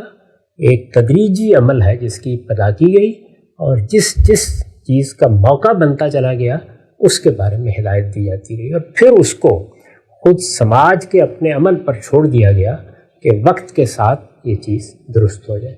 یہی معاملہ آپ کو ہر سیاسی مسئلے میں اختیار کرنا پڑتا ہے، یعنی بنیادی رہنمائی، منزل کا تعین، مقصد کو آپ سامنے رکھیں، اور پھر آپ کی دانش، آپ کا فکر، آپ کے تعلیمی ادارے، آپ کے مذہبی رجحانات، ان کی تعبیرات، اور اسی طریقے سے آپ کے سیاستدان اور رہنما اس تدریجی عمل میں اپنا اپنا حصہ ڈالیں۔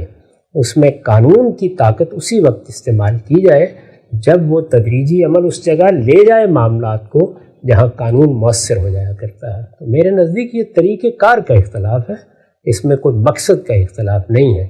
جب آپ اسٹیٹس کو انقلابی طریقوں سے ختم کرنے کی صحیح کرتے ہیں تو میں اس سے اختلاف کرتا ہوں۔ میرے نزدیک وہ سخت خلفشار کا باعث بنتا ہے، اس سے ہر چیز درہم بھرم ہو جاتی ہے۔ قرآن مجید کی اصطلاح اس کے لیے ہے کہ اس سے فساد پیدا ہوتا ہے۔ تو اللہ تعالیٰ کو اختلال اور فساد معاشرت میں ہو، معیشت میں ہو، سماج میں ہو، سیاست میں ہو، سخت ناپسند ہے۔ اختلال اور فساد جس میں انسان کی جان، مال، آبرو کو خطرہ لاحق ہوتا ہے، اس کے لیے جو بازی کھیلنا کا جذبہ ہے وہ کسی خدا اور خدا کی ہدایت سے بے نیاز آدمی میں تو پیدا ہو سکتا ہے، لیکن خدا اور خدا کی ہدایت کے ماننے والے لوگوں کے لیے ان چیزوں کی حرمت ہے۔ لہٰذا کوئی ایسا لائے عمل نہیں اختیار کیا جا سکتا جو فساد پیدا کر دے۔ تو اگر آپ فساد سے بچ کر صحیح مقاصد تک پہنچنا چاہتے ہیں تو پھر آپ کو تدریجی طریقہ اختیار کرنا پڑے گا، تدریجی اور ارتقائی، یعنی آپ نے منزل متعین کر لی، راستہ طے کر لیا، کن مراحل پر کیا کرنا ہے وہ اقدامات کرنے کے لیے آپ تیار ہو گئے۔ اب آپ سوسائٹی کو، معاشرے کو ساتھ لے کر بہت اطمینان کے ساتھ اس سفر کی جانب آگے بڑھیں۔ جب آپ بڑھیں گے تو اس کے بعد وہ نتائج نکل آئیں گے، دنیا میں نکلیں۔ یہ جو جمہوریت کے حق میں انقلاب پیدا ہوا ہے، دنیا میں جو سیاسی اقدار اس وقت مان لیے گئے ہیں، جیسے کہ میں اس کو بیان بھی کرتا ہوں کہ دنیا میں بنیادی حقوق کو ایک ایسی حقیقت کے طور پر مان لیا گیا ہے دنیا کی تاریخ میں پہلی بار، کہ اب دنیا میں کوئی دستور بھی ان کے بارے میں کمٹمنٹ کیے بغیر نہیں بنتا۔ یعنی آپ کو طے کرنا پڑتا ہے کہ ان کی خلاف ورزی نہیں ہوگی۔ عملاً ہوتی ہیں بہت سی چیزیں، لیکن اس درجے کا انقلاب ان کے حق میں آ گیا ہے۔ تو یہ بھی ظاہر ہے کہ اسی طرح آیا ہے، یعنی ایک تدریجی عمل کے ذریعے سے یہ کہ قانون کی حکمرانی ہونی چاہیے، کسی شخص کے الفاظ قانون نہیں ہے، بادشاہ سلامت کا فرمان قانون نہیں ہے۔ پہلے قانون کو وجود میں آنا چاہیے، اس کے بعد حکم صادر ہونا چاہیے، فیصلہ صادر ہونا چاہیے۔ اسی طرح قوموں کا حق خود ارادی 1928 کے بعد دنیا نے مان لیا ہے کہ اب قبضے نہیں کیے جائیں گے، لوگوں کی زمین قبضے میں لے کر وہاں اپنے جھنڈے نہیں لہرائے جائیں گے، بلکہ ایسا ہر قبضہ ناجائز ہے اور قوموں کو حق حاصل ہے وہ اپنی قومیت کے احساس کا خود فیصلہ کریں، اور اگر وہ چاہیں کہ وہ اپنا ایک علیحدہ نظم اجتماعی بنائیں تو اس کا حق ان کو ملنا چاہیے۔ اسی طرح فیصلوں کی بنیاد امرہم شورا بینہم پہ ہونی چاہیے، یعنی لوگوں کی رائے۔ تو یہ جو سیاسی اقدار اس وقت اقدار بن گئی ہیں دنیا بھر میں، یہ اسی تدریجی عمل سے بنی ہے۔ ایسے ہی آپ معیشت میں، معاشرت میں، سماج میں اور سیاست میں وہ اقدار متعین کریں یا اہداف متعین کریں، پھر یہ طے کریں کہ اس کا لائے عمل کیا ہوگا۔ یہ طریقہ میرے نزدیک انبیاء کا بتایا ہوا طریقہ ہے، اس لیے میں اسی کو صحیح سمجھتا ہوں۔ ہم سب ایک بڑا اچھا اور اہم سماجی نقطہ بھی واضح ہوا اس باب میں۔ صحیح بتائیے گا، اہل نظر یہ بھی کہتے ہیں کہ بھٹو صاحب نے معیشت کے باب میں جو بیانیہ اپنایا، پاکستان کے اندر جو ریاست کی پورا کا پورا نظام ہے اس پر آج تک اس کے اثرات باقی ہیں، اور ہم یہ دیکھتے ہیں کہ ریاست جو ہے وہ مداخلت کرتی ہے معیشت کے اندر، صنعت کے اندر، اور اسی طریقے سے بسا اوقات احتساب کا بیانیہ پیش کر کے صنعت کاروں کو خوفزدہ کیا جاتا ہے۔ آپ نے اس پہ بڑی تنقید بھی کی ہے کہ یہ بالکل چڑیوں کی طرح ہوتا ہے کہ آپ نے ایک پتھر مارا تو سب کے سب اڑ کے چلے جاتے ہیں۔ تو یہ سلسلہ ہماری جو قومی مزاج ہے حکمرانی کا، اس میں بھی آپ کو لگتا ہے کہ آگے ٹریول کرتا ہوا پہنچا ہے؟ یہ تو اس سے پہلے شروع ہو چکا تھا، یعنی فوج کی مداخلت تو اس سے بہت پہلے ہوئی۔ خود ذوالفقار علی بھٹو صاحب اس کے نتیجے میں سیاست کے میدان میں آئے، ان کا انتخاب بھی ایوب خان نے کیا تھا، اور ایک نیا دستور بنایا گیا۔ جو دستور اس قوم کے نمائندوں نے بنایا تھا 1954 میں بھی اور 56 میں بھی، وہ دساتیر ختم کر دیے گئے. ان کی جگہ پہ 1962 کا دستور قوم کو دیا گیا. وہ ایک بالکل مختلف نوعیت کا دستور تھا. یہ مداخلت تو اس سے بہت پہلے ہو چکی تھی. یہ کہہ سکتے ہیں آپ کہ انقلابی اقدامات سے جو نتیجے نکلے کرتے ہیں وہ بھی نکلے اور وہ بڑے خلفشار کی صورت میں نکلے. اس کا معیشت کو بڑا نقصان پہنچا، لیکن ان سب کو سنبھالا جا سکتا تھا اگر فوجی مداخلت اس طریقے سے نہ ہوتی رہتی. فوجی مداخلت کے مفاسد پر ہم چونکہ بہت تفصیل سے گفتگو کر چکے ہیں، اس لیے اس کو دہرانے کی ضرورت نہیں. چیزیں الگ الگ نہیں ہوتی، بے شمار عوامل کام کر رہے ہوتے ہیں. اس دوران میں اس نے بھی بہت کچھ فساد پیدا کیا. نقطہ واضح ہو گیا غام صاحب. ذوالفقار علی بھٹو کے بڑے سیاسی اقدامات میں سے معیشت کے باب میں ان کا جو نقطہ نظر و بیانیہ تھا اس پر ہم نے گفتگو کی. سول ملٹری کانفلکٹ آج تک جاری ہے. بھٹو صاحب کے دور میں جو اقدامات انہوں نے کیے اس سے یہ مسئلہ کیوں ریزالو نہیں ہوا، اس کے اندر غامدی صاحب کا نقطہ نظر کیا ہے، اس کو بھی ہم جانیں گے. وقت یہاں پہ ختم ہوتا ہے، دوبارہ حاضر خدمت ہوں گے. اب تک آپ کا بہت شکریہ. بسم اللہ الرحمن الرحیم. السلام علیکم. غامدی صاحب کے ساتھ ہفتہ وار سوال و جواب کی براہ راست نشست کو لے کے ایک دفعہ پھر ڈیلس امریکہ غامدی سینٹر سے حاضر خدمت ہیں. آغاز کرتے ہیں. غام صاحب بہت شکریہ آپ کے وقت کا. ذوالفقار علی بھٹو، شخصیت، بیانیہ اور اثرات. غامدی صاحب سے ہم نے گفتگو کا آغاز کیا تھا، 3 نشستیں ہو گئی تھیں، اسی سلسلہ گفتگو کی آج 4تھی نشست ہے. غام صاحب آگے بڑھاتے ہیں گفتگو کو. بڑا اچھا آپ نے ایک تجزیہ پیش کیا تھا کہ ہماری تاریخ کے اندر جو یہ انقلابی شخصیات آتی ہیں ان کا لاہ عمل کیا ہوتا ہے، ان کا طرز فکر کیا ہوتا ہے، اور ان کا عام طور پہ قائم کرنے کے لیے، کام کرنے کے لیے اور اپنے افکار کو سوسائٹی میں رائج کرنے کے لیے طریقہ کار کیا ہوتا ہے. بڑی اس سے ایک انسائٹ حاصل ہوئی. ہم سب میں چاہتا ہوں اس کو آگے بڑھاتے ہوئے کچھ بڑے اقدامات ہمیں اس دور میں نظر آتے ہیں، اور ان اقدامات کو جب تک ہم نہیں سمجھیں گے آج بھی ہمیں لگتا ہے اور مستقبل میں بھی ممکن ہے کہ اسی طرح کے مسائل ہمارے سماج کو، ہمارے معاشرے کو درپیش رہتے ہیں، لیکن کوئی پائیدار حل اور نتیجہ نہیں نکلتا. ہم سب سول ملٹری کانفلکٹ بڑی تفصیل سے ہم نے فوج کے بیانیے میں کوئی 21 نشستوں میں اس پہ بات کی تھی. بھٹو صاحب کو بھی اس کرائسس کا سامنا تھا، انہوں نے بھی ایک طرز عمل اپنایا. ہم دیکھتے ہیں کہ جیسی ان کو طاقت ملی تو اس کے بعد پھر انہوں نے یحییٰ خان کو نظر بند کیا، جنرل گل حسن کو مامور کیا، اور پھر ان سے اختلاف کے نتیجے میں ایک بہت ہی اگریسو ان کے کچھ ایکشنز نظر آتے ہیں. فوج کے باب میں باقاعدہ ایک فورس بھی بنائی گئی ان کے مقابل میں. کیسے دیکھتے ہیں اس پورے کے پورے طرز عمل کو جو سول ملٹری کانفلکٹ میں ان کی جانب سے سامنے آیا؟ اور اس سے آگے بڑھ کے میں یہ بھی جاننا چاہوں گا کہ خود آپ کی بصیرت، آپ کی سوچ، آپ کی رائے میں کیا کوئی ایسا حل موجود بھی ہے اس پورے کے پورے قضیے کا کہ جس میں اگر کوئی انقلابی لیڈر کچھ کام بھی کرنا چاہتا ہے تو کیسے کرے؟ میں پہلے تو یہ وضاحت کر دوں کہ انقلابی شخصیات صرف ہماری تاریخ میں نہیں، دنیا میں جہاں بھی پیدا ہوتی ہیں ان کے کچھ مشترک خصائص ہیں.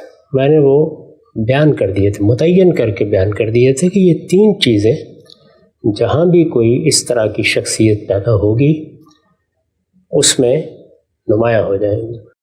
وہ بھٹو صاحب میں بھی نمایاں ہوئی، اور بھی شخصیات ہیں. میں نے اس کے مقابل میں مولانا سید ابوالعلا صاحب مودودی کی شخصیت کو رکھ کے یہ بتایا تھا کہ وہاں بھی یہی صورتحال ہے، اور جب اس طرح کی شخصیات اپنا لاہ عمل بناتی ہیں تو اس میں کیا مسائل پیدا ہو جاتے ہیں، ان پر ہم تفصیل سے گفتگو کر سکتے ہیں. یہ عالمی صداقتیں ہیں. یعنی ظاہر ہے کہ شخصیات کا تجزیہ کرتے ہیں، ان کے طبائع کو سمجھنے کی کوشش کرتے ہیں، ان کے طرز عمل کو دیکھتے ہیں، انہوں نے جن موقعوں پر کوئی فیصلے کیے ہیں ان کی تحلیل کرتے ہیں.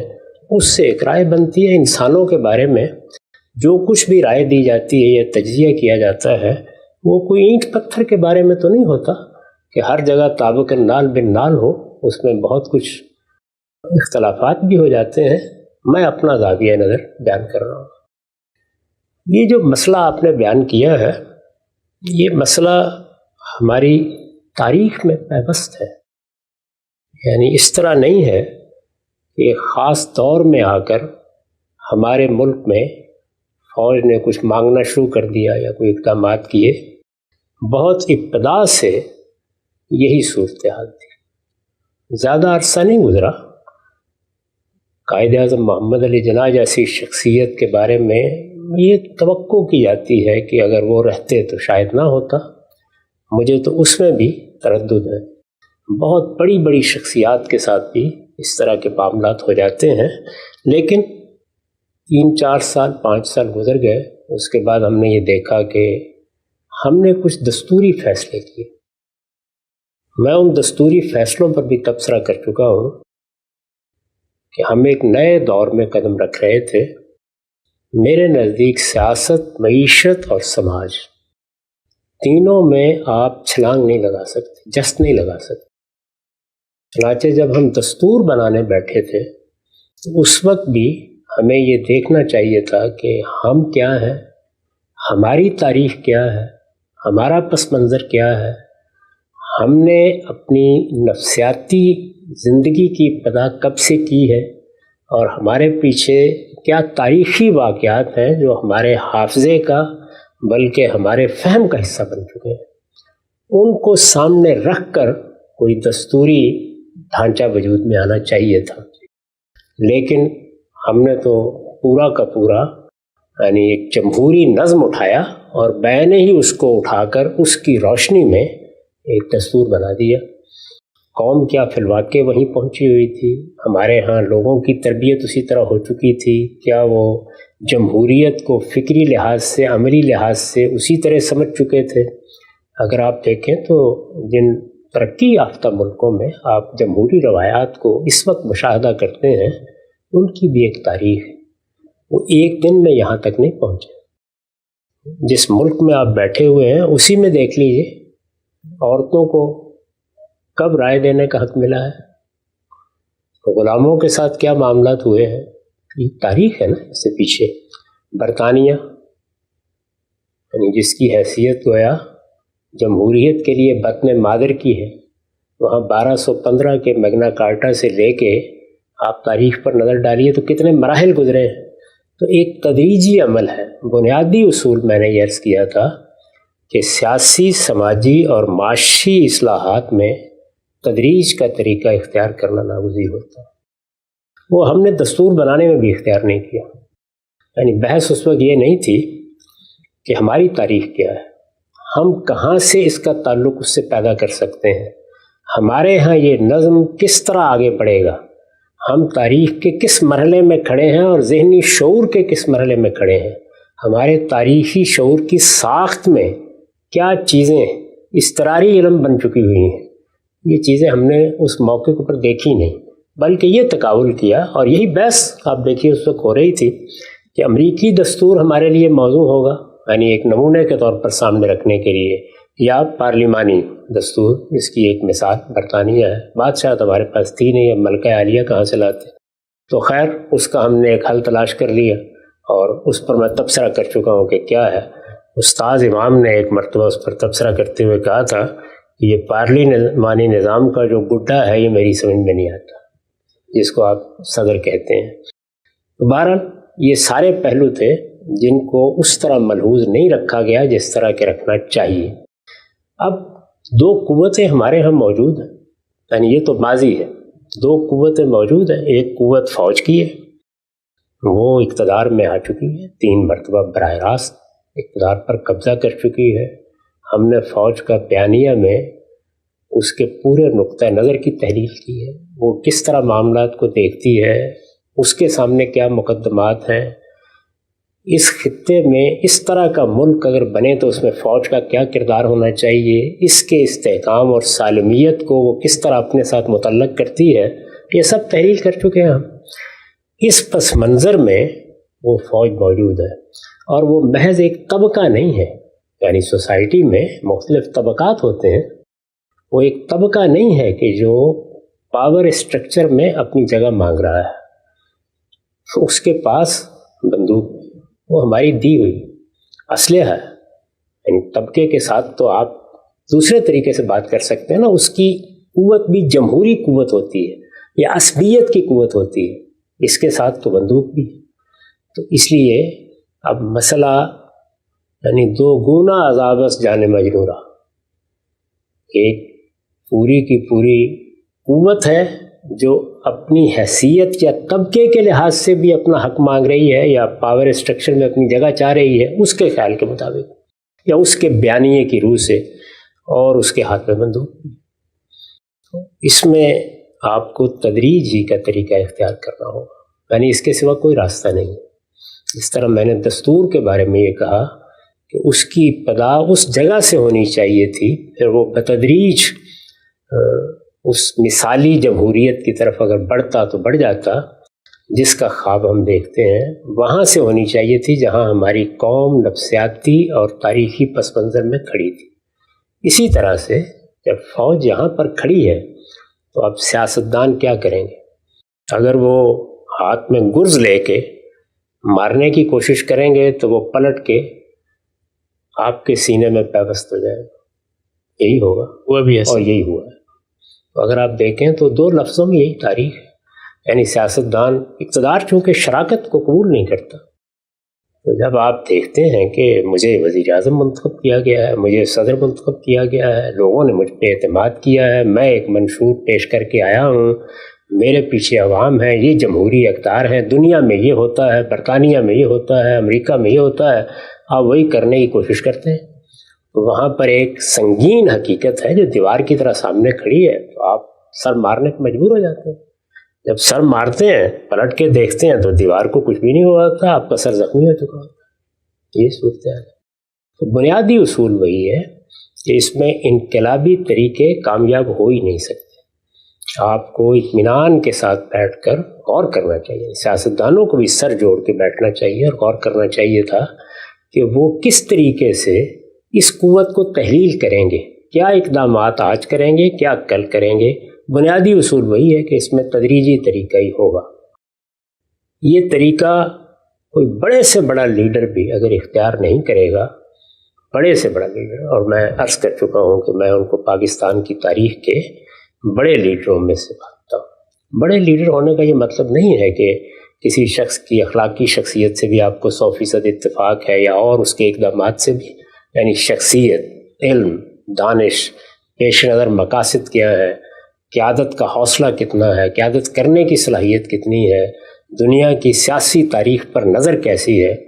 میں نے چونکہ براہ راست ان کو سنا ہے، سمجھا ہے، مجلس پہ بیٹھ کر ان کی باتیں سنی ہیں، تو میں یہ جانتا ہوں کہ وہ کس کیلیبر کی شخصیت تھے، اس میں کوئی شبہ نہیں کہ وہ ایک بڑے آدمی تھے۔ تو ایک بڑی شخصیت جو اپنے اندر انقلابی جذبہ بھی رکھتی ہو، اس کو بڑا مشکل ہوتا ہے کہ آپ کسی تدریجی طریقے پہ آمادہ کریں۔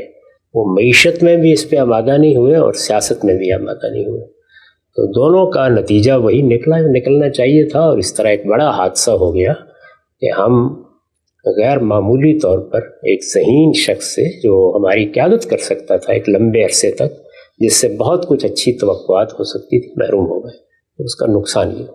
یہاں سے بڑی تفصیل سے یہ نقطہ نظر آپ نے واضح کیا۔ دو چیزیں میں چاہتا ہوں ذرا مزید ان کی توضیح ہو۔ آپ نے فرمایا کہ تدریج کا اصول جو ہے وہی ایک محکم زمین فراہم کرتا ہے کسی بھی مثبت تبدیلی کی۔ ذرا ٹائم لگتا ہے تدریج میں، اسٹیپ بائی اسٹیپ ہو رہے ہوتے ہیں، عام طور پہ نتائج سامنے نہیں آ رہے ہوتے، نسلیں گزر جاتی ہیں۔ یہ جو اصول آپ نے اخذ کیا ہے یہ دنیا کے سماجی مطالعے کی بنیاد پر ہے، عمرانی تاریخ کی بنیاد پر ہے، یا خود دین نے جو احکامات سماج سے متعلق دیے ہیں اس میں بھی اسی اصول کو اپنایا؟ مثلا میں نظر آتا ہے کہ بنی اسرائیل کے اندر جس وقت اللہ تعالیٰ نے ایک قوم کو حکومت پر رجمان کیا ہے، ان کے ہاں بادشاہت کی خواہش پیدا ہو گئی، زمین تیار نہیں تھی، آپ نے بادشاہت عنایت کر دی۔ خود ہم دیکھتے ہیں ساتھ محمد صلی اللہ علیہ وسلم نے جو اقدامات کیے اس میں جو سماج سے متعلق چیزیں تھیں، چاہے وہ غلامی کا مسئلہ ہو یا پیچھے گزرے ہوئے کچھ ایسے عقائد تھے، ان کے اوپر بھی تدریج سے بات ہوئی ہے۔ تو یہ اصول کیا دین کے مطالعے سے آپ نے حاصل کیا، یہ دنیا کی تاریخ بتاتی ہے؟ دنیا کی تاریخ بھی یہی بتاتی ہے اور اللہ کے پیغمبروں کی ہدایت بھی یہی، یعنی اللہ تعالیٰ جب دین دیتے ہیں تو اس میں بھی پیغمبروں کو انسانوں سے معاملہ کرنا ہوتا ہے۔ انسانوں سے جب وہ معاملہ کرتے ہیں تو ایک تو انفرادی نوعیت کے معاملات ہیں، اس میں بھی تدریج کا طریقہ اختیار کرنا ناگزیر ہو جاتا ہے۔ سیدہ عائشہ نے کس طریقے سے خود اپنی قوم کی انفرادی شخصیات کی تحلیل کی ہے، وہ روایت ہے نا جو میں نے بھی نقل کی ہے کہ اگر حضور یہ بات پہلے دن آ کے کہہ دیتے تو کوئی نہ مانتا، یہ کہہ دیتے تو کوئی نہ مانتا، تو انہوں نے بتایا کہ یہاں سے یہ بات شروع کی، اور جب بنیادیں راسخ ہو گئیں تو پھر آگے ان چیزوں کو منوانا بھی آسان ہو گیا۔ یہ تو انفرادی معاملات ہے نا کہ زنا نہ کریں، شراب نہ پئیں، اس میں بھی دیکھیے کہ انہوں نے ایک ایک کو گن کے بتایا ہے کہ بعض چیزوں کو شروع میں موضوع نہیں بنایا گیا، پھر آہستہ آہستہ وہ موضوع بنی، اور پھر وقت آنے پر اللہ تعالیٰ نے ان کے بارے میں سختی بھی برتی۔ جو چیزیں معاشرے سے متعلق ہیں، یعنی سیاسی، سماجی یا معاشی معاملات سے، ان میں تو اس کے سوا کوئی چارہ ہی نہیں ہوتا۔ یعنی قانون کی طاقت سے آپ ان کو ختم نہیں کر سکتے. اس میں نے بتایا تھا اس موقع کے اوپر کہ آپ کو پہلے یہ بتانا پڑتا ہے کہ آپ کو پہنچنا کہاں ہے, آپ کا ہدف کیا ہے, وہ کیا چیز ہے جو مطلوب ہے, اس کو سامنے رکھ لیں. اس کے بعد آپ یہ دیکھیں کہ اس وقت کیا اقدامات کیے جا سکتے ہیں, مستقبل میں کن اقدامات کی بنیادیں استوار کی جا سکتی ہیں, اور بحیثیت مجموعی نظم اجتماعی کا رخ کیسے موڑا جا سکتا ہے کہ وہ وہاں پہنچ جائے جہاں آپ پہنچانا چاہتے ہیں. تو تدریجی طریقے کا مطلب یہ ہے. جب میں اس کا ذکر کرتا ہوں تو عام طور پر لوگوں کا مطلب یہ ہوتا ہے کہ ایک ہے انقلابی طریقہ اور ایک ہے کچھ نہ کرنے کا طریقہ. تو کچھ نہ کرنے کا طریقہ تدریجی طریقہ نہیں ہوتا. تدریجی طریقے کا مطلب ہے ہدف طے ہے, منزل متعین ہے, راستے کے معالم آپ نے لوگوں کو بتا دیے ہیں, آپ نے جس قافلے کو بھی آپ روانہ کرنا چاہتے ہیں یہ سب چیزیں بتا کر اس جگہ سے اس کو راہ دکھائی ہے کہ وہ چلے, تو اگر تھوڑا بہت انحراف بھی ہو تو بہرحال منزل کھوٹی نہ ہو, وہاں پہنچ جائے. یہی طریقہ واضح ہو گیا. اچھا, ہم سے بھی بتائیے گا کہ یہ بھی کہا جاتا ہے کہ تدریجی اصلاح کے طریقے پر آپ کہیں تبدیلی لانا چاہتے ہیں تو یہاں پر تو سیدھی تبدیلی آنی ہے کہ ایک شخص کو ہم نے بندوق دے کے بیرک میں بٹھایا تھا, وہ اٹھ کر اقتدار کی گدی پہ آ کے بیٹھ گیا ہے. تو اب تدریج سے کیا کریں گے, اس کو پہلے اقتدار میں شامل کرنا پڑے گا, کوئی آئینی رول دینا پڑے گا, چونکہ جیسے ہی ماڈرن اسٹیٹ کرافٹ کے اندر آپ اس بارے میں کوئی تدریج کا رستہ اختیار کرتے ہیں تو اسٹیٹ اسٹرکچر دوئی برداشت نہیں کر سکتا. وہاں پر یا منتخب لوگوں کے ہاتھ میں اقتدار ہوگا یا کوئی منظم آمریت ہوگی. یہ جو درمیان کا تدریج کا طریقہ ہے یہ فوج کے باب میں روبہ عمل ہو ہی نہیں سکتا. ہمارے سیاستدانوں نے ہمیشہ ہی اختیار کی. لوگ سیاستدانوں کو ہدف متعین بناتے ہیں. جو مشکل ان کو ہمارے ملک میں پیش آئی ہے وہ دنیا میں کم پیش آئی ہے. یعنی اس طرح کی فوج, اتنی طاقتور فوج, وہ یہ فیصلہ کیے بیٹھی ہے, اس کے پاس اپنا ایک نیریٹو ہے, وہ اپنے بیانیے کے مطابق تبدیلیاں چاہتی ہے, یہ سب کچھ ہے, اور پھر اقدام کرنے کا ایسا حوصلہ ہے کہ 3 مرتبہ اس نے اقتدار پر قبضہ کر لیا اور ایک منتخب وزیر اعظم کو چوہے کی طرح اٹھایا اور اٹھا کر کسی کولڈی پہ ڈال دیا. کوئی معمولی بات ہے. تو اس طرح کے لوگوں کے ساتھ معاملہ کرتے وقت اب آپ کو کیا کرنا ہے, دیکھیے ہمارے سیاستدان یہی کرتے رہے.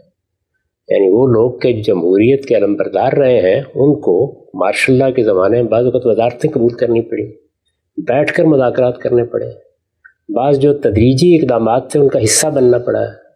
اب میں نہیں چاہتا کہ نام لوں, تو آپ دیکھ لیجیے, یعنی ہر نوع کے سیاستدان, ہر پارٹی کے سیاستدان وہ اسی طریقے سے حصہ بنتے رہے اور بن کر راستہ نکالتے ہیں. میں یہ کہتا ہوں کہ یہ تو آپ نے اقتدار میں اپنا حصہ وصول کر لیا اور پھر ایک تدریج میں چلے, نہیں. یہ بات کہ یہ معاملہ ہونا ہی تدریجی ارتقاء کے طریقے پر ہے, اس کو پہلے زیر بحث آنا چاہیے, اس کے منازل متعین ہونے چاہیے, اس کے اوپر گفتگو ہونی چاہیے.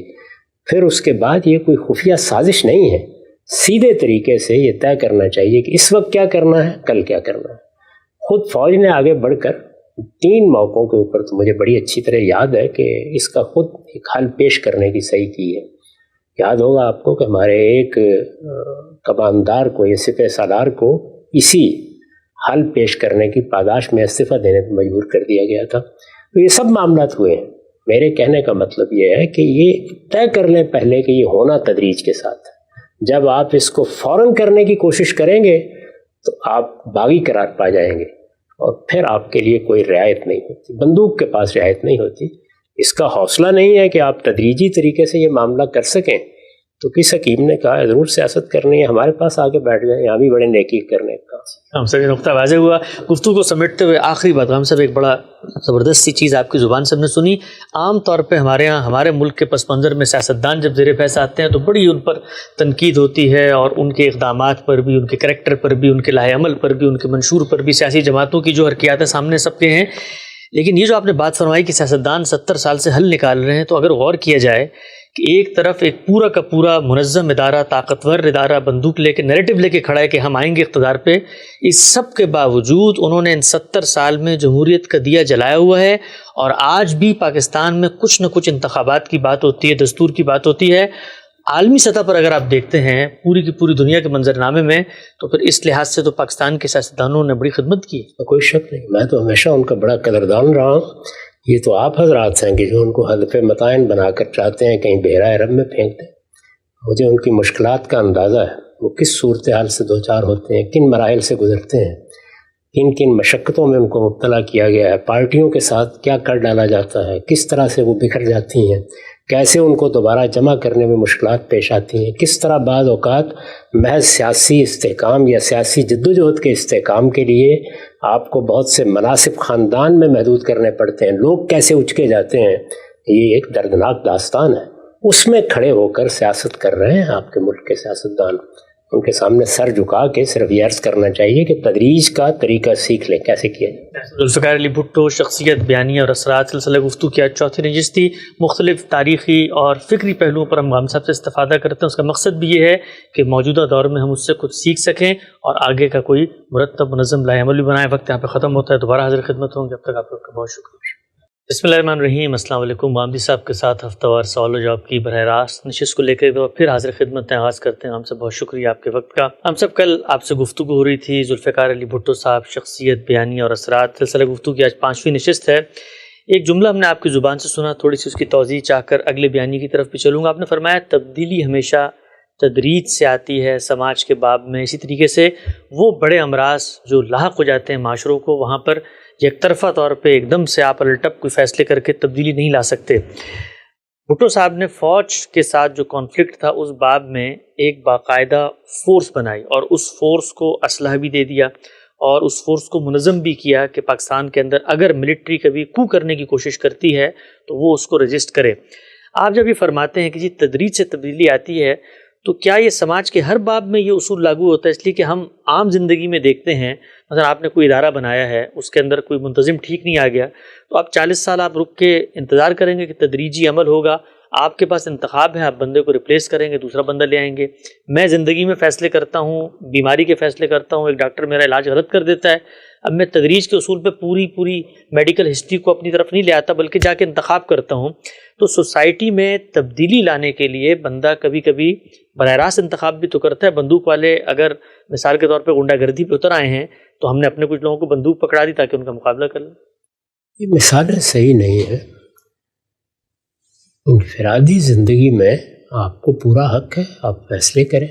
آپ نے کوئی ادارہ بنایا ہے، آپ اس کے سربراہ ہیں تو آپ اس کو تبدیل بھی کر سکتے ہیں، لیکن جب ریاست کی سطح پر یا معاشرے کی سطح پر معاملات انجام دینے ہوں تو وہاں یہ ضروری ہے کہ دیکھا جائے کہ آپ جن لوگوں سے معاملہ کر رہے ہیں وہ کہاں کھڑے ہیں۔ لوگ ہیں تو بحیثیت قوم کہاں کھڑے ہیں، ان میں مختلف طبقات ہیں تو ان کی کیا نفسیات بن گئی ہوئی ہے، وہ اپنی طاقت کو کس زاویے سے دیکھتے ہیں، ان سے اگر ان کے تصورات یا ان کے عقائد یا ان کے نظریات کے بارے میں کوئی بات کی جائے تو ان کا رد عمل کیا ہوگا۔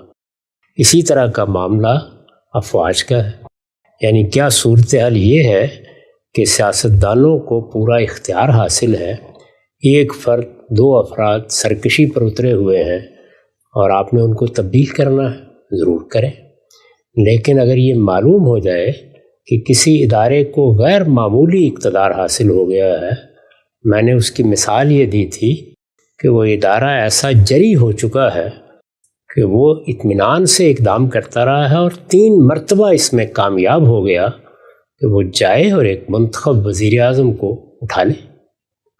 ظاہر ہے کہ یہ جرت ایسے تو نہیں آتی۔ تو جب یہ صورتحال پیدا ہو گئی ہے تو اس کا مطلب یہ ہے کہ اب آپ کا سامنا محض کسی ادارے کے سربراہ سے نہیں ہے، آپ کا سامنا ایک قوت سے ہے۔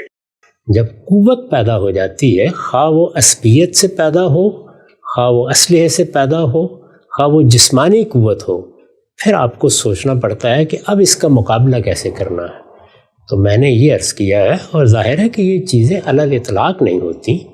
اگر کسی موقع پر آپ نے جائزہ لیا، ہر لحاظ سے دیکھا اور آپ مطمئن ہو گئے کہ میں فوری کوئی اقدام کر سکتا ہوں تو ضرور کریں۔ مثلا رسالت مآب صلی اللہ علیہ وسلم نے جب معیشت سے متعلق بعض اقدامات کیے ہیں تو آپ دیکھیے کہ وہ کس ترتیب سے کیے ہیں۔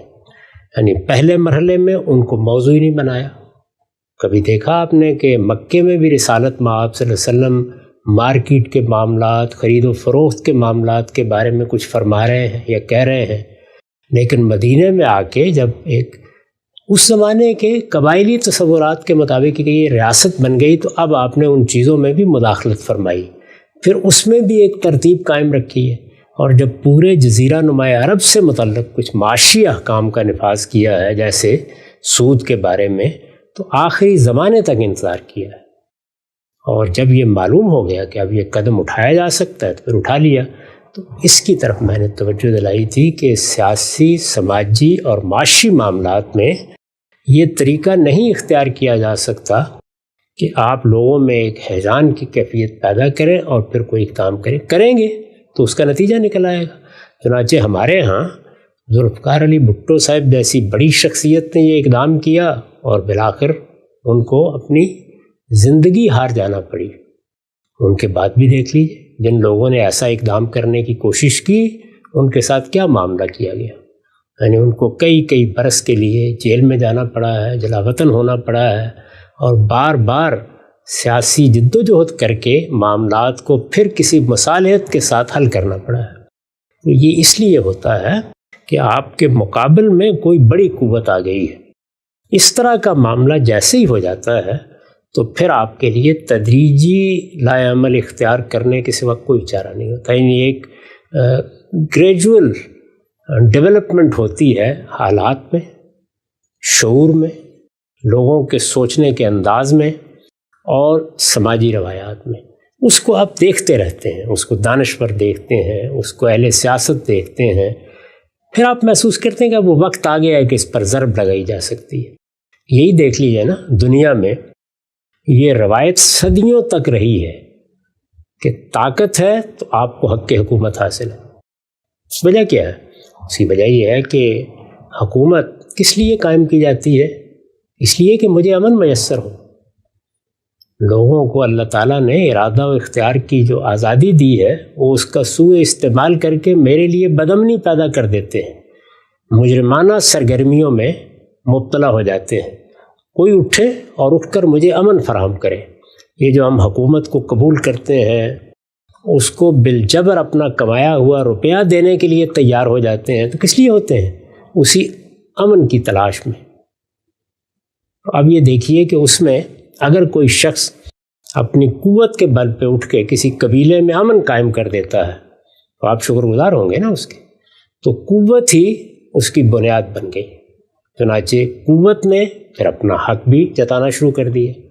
ایک بڑا حق یہ جتایا کہ ہم کسی جگہ کو اگر فتح کر لیں گے تو ہماری ہے، ہم اس کے مالک ہیں۔ تو آپ دیکھیں کہ جب تک فتوحات کی بنیاد پر سلطنتیں قائم ہوتی تھیں تو یہ کوئی چیز ہی نہیں تھی کہ آپ نے ایک علاقے کو فتح کیا ہے تو اب کسی اور کو بھی اس کے بارے میں کوئی بات کرنے کی اجازت ہے۔ لوگ اس پر قبضہ کرتے تھے، وہ اس کے جائز حکمران سمجھے جاتے تھے۔ دنیا میں صدیوں کے عمل کے بعد وہ تبدیلی آئی 1928 میں، جس کا فیصلہ کیا گیا۔ اب ہم اس کو اصولاً غلط سمجھتے ہیں کہ کسی سرزمین پر قوت کے بلبوتے پر قبضہ کر لیا جائے۔ تو اندر بھی یہ بات مانی جانے لگی، باہر بھی۔ اندر فوجیں قبضہ نہیں کریں گی، کوئی گروہ منظم ہو کے، مسلح ہو کے یہ کام نہیں کرے گا، فیصلے لوگوں کی رائے سے ہوں گے، جمہوری اصولوں پر حکومتیں قائم ہوں گی، لوگوں کا حق خود ارادی مان لیا جائے گا۔ اصول کے طور پر مان لیا گیا کہ اگر کوئی قوم یہ کہتی ہے کہ ہماری ایک علیحدہ ریاست ہونی چاہیے تو یہ اس کا حق ہے، اس کو مان لیا جائے۔ اگر کہیں جنگ ہوتی ہے اور قبضہ کر لیا جاتا ہے تو یہ قبضہ ناجائز سمجھا جائے گا اور اس کو ہر حال میں ختم ہونا ہے۔ یہ دنیا نے کتنے عرصے کے بعد جانا یا اس کا فیصلہ کیا؟ پہلی مرتبہ دنیا کی تاریخ میں 1928 میں۔ تو اس سے اندازہ کر لیجئے کہ کتنا وقت انتظار کرنا پڑا کہ اس طرح کی چیزیں مان لی جائیں۔ اس کے بعد پھر دنیا میں جب پہلی اور دوسری جنگ عظیم میں بعض قوموں نے پوری دنیا کو فتح کر لیا، کیا کیا انہوں نے؟ اس کے بعد انہوں نے دنیا پر حکومت کا ایک بالواسطہ نظام قائم کیا، جو پہلے لیگ آف نیشنز کی صورت میں قائم کیا گیا، جمعیت اقوام، اور اس کے بعد اقوام متحدہ۔ تو اس وقت وہی نظم ہے جو قائم ہے۔ ابھی طاقت کے توازن میں کوئی تبدیلی نہیں آئی، یعنی خود ان 5 قوتوں میں بھی ابھی کوئی تغیر نہیں آیا۔ ان کو بھی اندرون سے ایک چیلنج درپیش ہوگا، وہ چیلنج ابھی درپیش نہیں ہے۔ ابھی قوت قائم ہے، ادارے قائم ہیں، اس کے استعمال کے مواقع موجود ہیں اور دنیا کی تقدیر کے فیصلے وہ کر سکتے ہیں، لیکن اب حکومت بالواسطہ ہے. یعنی اس غلط فہمی سے نکل جانا چاہیے کہ باقی دنیا کی قوموں کو آزادی حاصل ہے.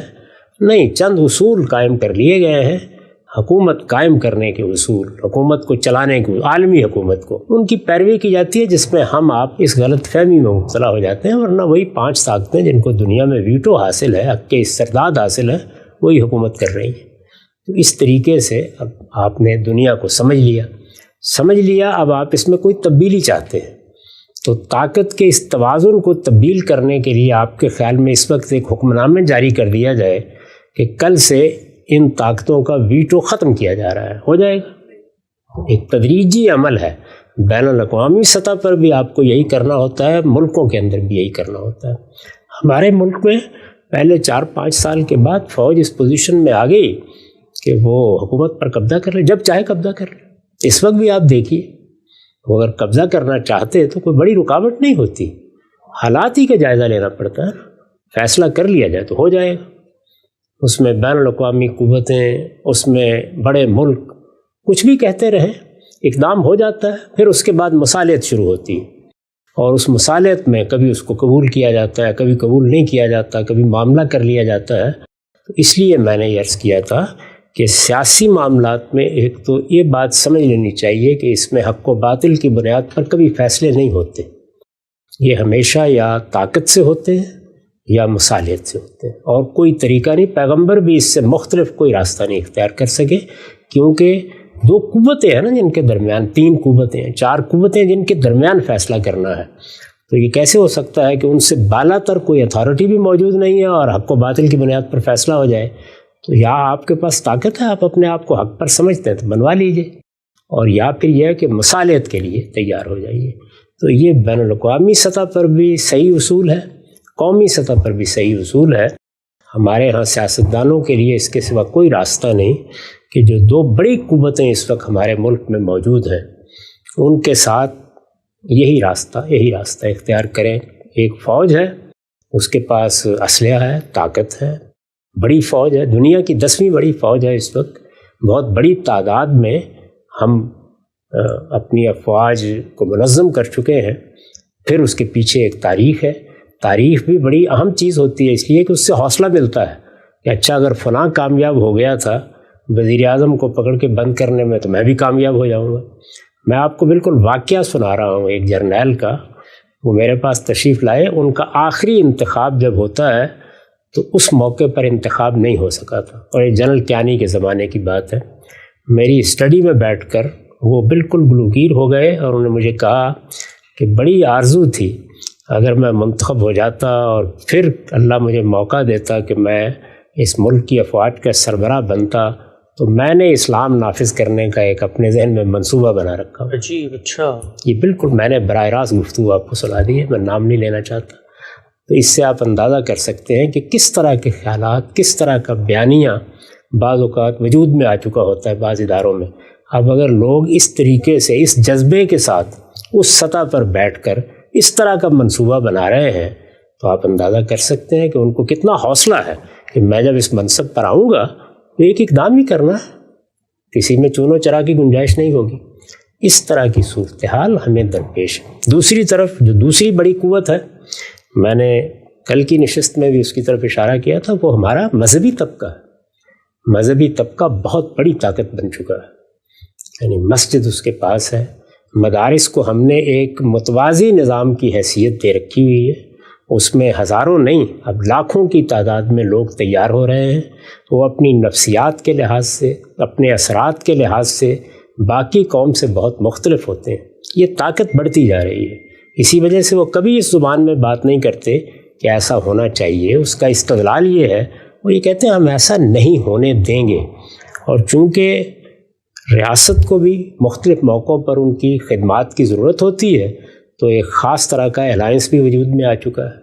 تو اب ان دونوں قوتوں کے ساتھ اگر معاملہ آپ کرنا چاہیں، مثلا دوسری قوت کو لے لیں، آپ میرے طرز فکر سے متاثر ہو گئے ہیں اور آپ کا خیال یہ ہے کہ یہ تو بالکل دین کی صحیح تعبیر ہے، اور اب میرے پاس کچھ قوت ہے اور میں اس تعبیر کو آج نافذ کر دوں تو میں آپ کا ہاتھ پکڑ کے آپ کو روکوں گا کہ ایسا مت کریں، اس لیے کہ سوسائٹی سے متعلق اس طرح کے فیصلے اس بنیاد پر نہیں کیے جاتے۔ ایک نقطہ بات، یہاں پر بھی آپ کو تدریجی کا طریقہ اختیار کرنا پڑے گا، اس کے سوا کوئی راستہ نہیں۔ بڑی خوبصورتی سے تاریخی پس منظر میں آپ نے اس پورے کے پورا جو مخمصہ میرے ذہن میں پیدا ہوتا ہے اس کو آپ نے حل کیا۔ اچھا، ایک اپلائیڈ سوال لے لیتے ہیں۔ سول ملٹری کانفلکٹ ہے، حقیقت ہے، ایک طرف طاقت ہے اور دوسری طرف بے مسلح لوگ کھڑے ہوئے ہیں، ان کے پاس صرف بیانیہ، نظریہ، فکر، سیاست ہے، تدریج کا طریقہ ہے۔ بھٹو صاحب نے اس کانفلکٹ میں وہ طریقہ اختیار نہیں کیا، نتیجہ سامنے آ گیا۔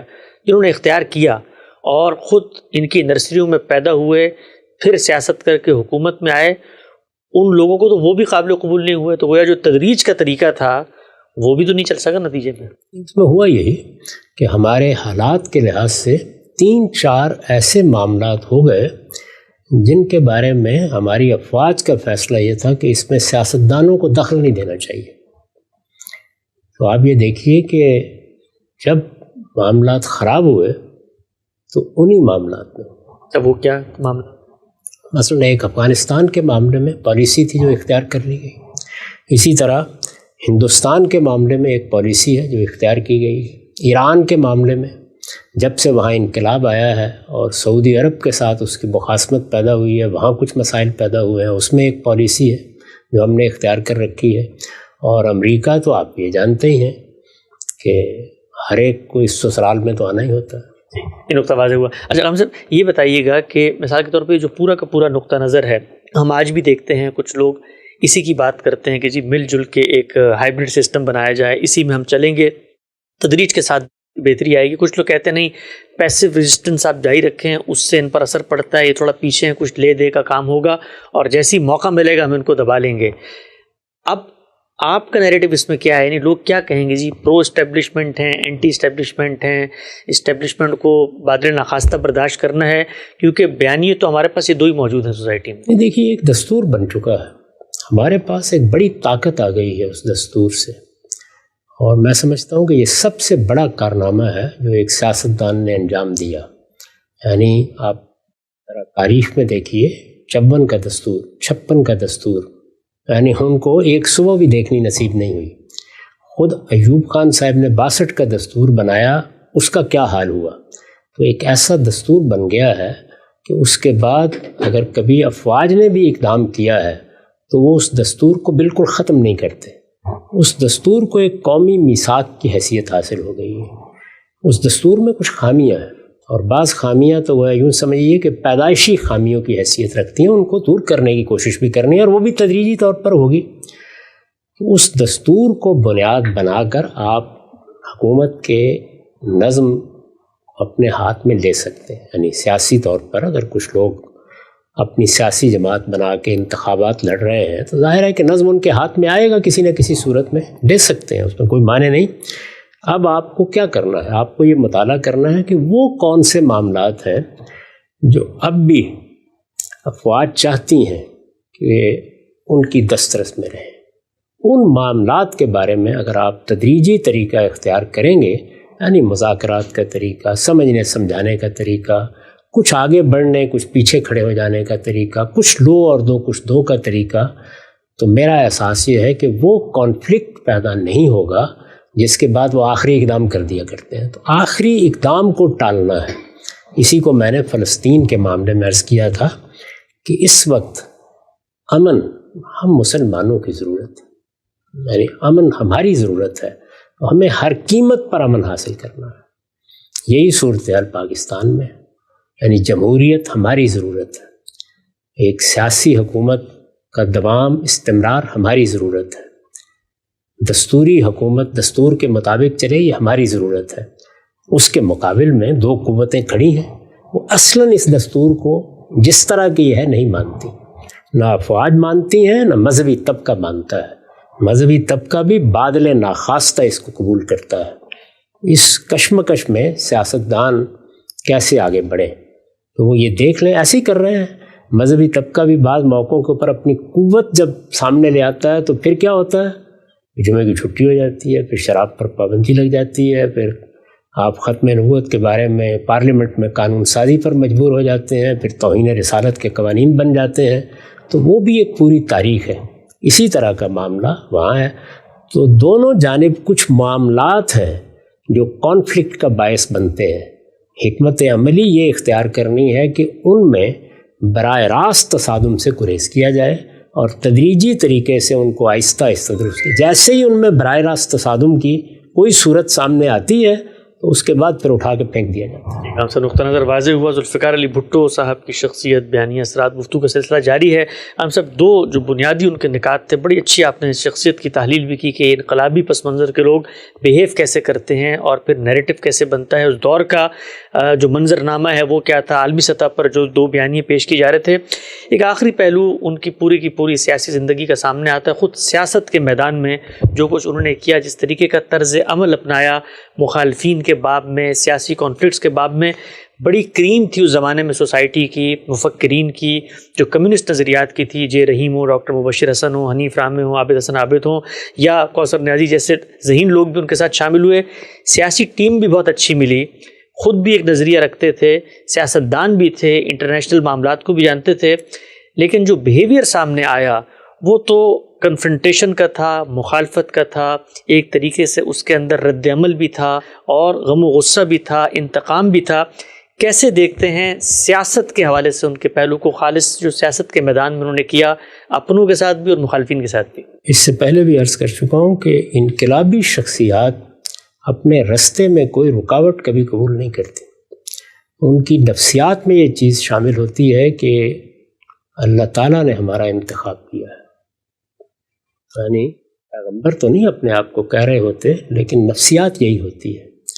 پھر وہ محسوس کرتے ہیں کہ ان کو ایک محدود عمر دی گئی ہے، یعنی 50 60 سال 100 سال یہی ہوں گے نا، اس سے زیادہ کیا ہوں گے. اس میں انہیں وہ سب کچھ کرنا ہے جس کا نقشہ وہ اپنے ذہن میں بنا چکے ہیں. اور اس نقشے میں صرف وہ تبدیلیاں نہیں ہوتی بلکہ اپنی شخصیت بھی ہوتی ہے، سب سے بڑھ کر کے اس کو کہاں پہنچنا ہے. کیا وہ ایک علاقے کی شخصیت بن کے رہ جائیں، کیا پوری قوم کے ہیرو بنیں، کیا عالمی سطح پر ان کا کوئی مقام ہونا چاہیے. آپ کے علم میں ہے نا وہ جو مشہور مکالمہ ہے جو امریکی صدر کے ساتھ بھٹو صاحب کا ہوا تھا، جب انہوں نے کہا کہ تم اتنے ذہین آدمی ہو کہ میں تمہیں اپنی کیبنٹ میں رکھنا پسند کرتا. ان کا جناب صدر دوبارہ غور کر لیجئے، میں یہاں ہوتا تو آپ کی جگہ بیٹھا ہوتا.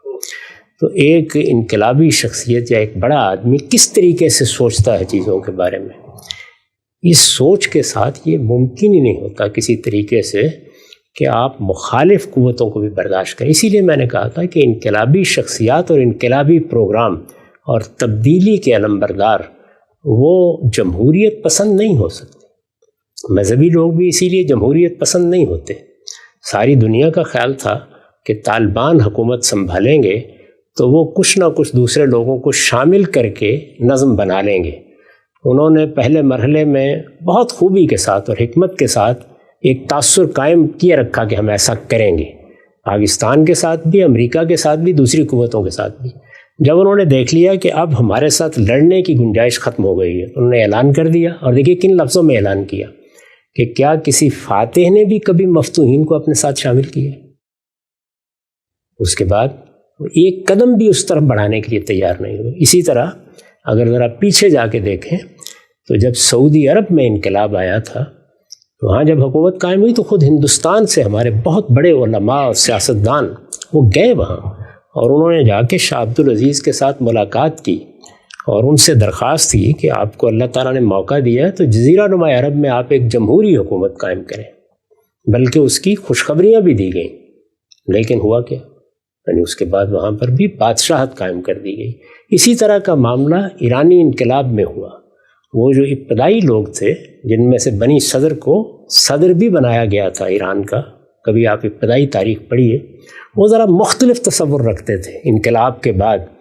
لیکن یہ بتا دیا گیا کہ نہیں، اس کا کوئی امکان نہیں ہے. انقلاب آتا ہے تو پھر وہ اپنے پیش نظر مقاصد کو سامنے رکھ کر ہمیشہ آمریت قائم کرتا ہے. جمہوریت اپنی روح میں، اپنے طرز میں انقلابی تصورات کو قبول ہی نہیں کرتی. جمہوریت تو اصل میں ایک ایسے نظم کا نام ہے جس نے آپ نے چلنا ہی قدم بقدم ہوتا ہے. اس میں سب کو ساتھ لینا ہے، اس میں کوئی ایسے نیریٹو یا بیانیے نہیں بنائے جا سکتے جس میں آپ دوسروں کی نفی کر دیں. اس میں ایک بڑا سیاستدان وہی ہوتا ہے کہ جو جتنی قوتیں موجود ہیں ان کو ساتھ شامل کر کے ان کی جگہ بنا کر ان کو پاور اسٹرکچر میں حصہ دے کر آہستہ آہستہ آگے بڑھے. تو جمہوریت اپنی ذات میں، اپنی صفات میں ایک بالکل مختلف چیز ہے، اور انقلاب اور انقلابی شخصیات اس کے ساتھ کوئی مناسبت پیدا نہیں کر پاتی. تو اس میں کوئی گنجائش ہی نہیں ہوتی اس بات کی کہ آپ کی اپنی پارٹی کے لوگ کسی موقع پر آنکھیں دکھانے کی کوشش کریں، یا جس کو آپ اپوزیشن کہتے ہیں، اپوزیشن کو برداشت کرنا، حزب اختلاف کو اپنا کام کرنے دینا، ان کے بارے میں یہ تصور کرنا کہ یہ بھی لوگ ہیں اور یہ اس سوسائٹی کا حصہ ہیں اور ان کے پیچھے بھی لوگ موجود ہیں اور عصبیتیں ہیں. نہیں، یہاں یہ ہوتا ہے کہ نہیں، اب سب چیزوں کا خاتمہ کیا جائے گا، اور پھر وہ نیریٹو بنائے جاتے ہیں جس میں مبالغہ آمیز پروپیگنڈے کے ساتھ لوگوں کو قابل نفرت ٹھہرا دیا جاتا ہے. یہ میرے خیال میں دنیا کے ہر انقلاب میں، آپ ہٹلر کا مطالعہ کریں، مسولینی کا مطالعہ کریں، جس کا بھی مطالعہ کریں گے ایسا ہی ہوتا ہے. اس میں اس کی گنجائش ہی نہیں ہوتی کوئی بھی. لیکن ہمارے ہاں چونکہ وہ جمہوریت کو ساتھ لے کر چلنا ہوتا ہے، تو اس میں فوج بھی جمہوریت کرتے ہوئے آمریت قائم کرتی ہے، اور جو سیاسی رہنما انقلابی مزاج کے ہوتے ہیں وہ بھی یہی کرتے ہیں. ہم سب بہت خوب، بڑا بہترین تجزیہ. ذوالفقار علی بھٹو صاحب زیر بحث تو ایک شخصیت، ان کا فکری پس منظر، ان کے اثرات تھے، لیکن جو موضوعات اور کنٹینٹ غامدی صاحب نے پیش کیا ہے اگر آپ غور کریں تو انفرادی زندگی سے لے کر اداروں تک اور ملکوں سے لے کر عالمی طاقتوں تک کچھ ایسے مسائل ہیں جن کی نشاندہی ہوئی ہے، اور کچھ ہلکی چیزیں بھی پیش کی گئی ہیں. سلسلہ گفتگو کو انشاءاللہ ایک نئے موضوع کے ساتھ آگے بڑھائیں گے. وقت یہاں پہ ختم ہوتا ہے، دوبارہ حاضر خدمت ہوں گے. اب تک آپ لوگوں کا بہت شکریہ.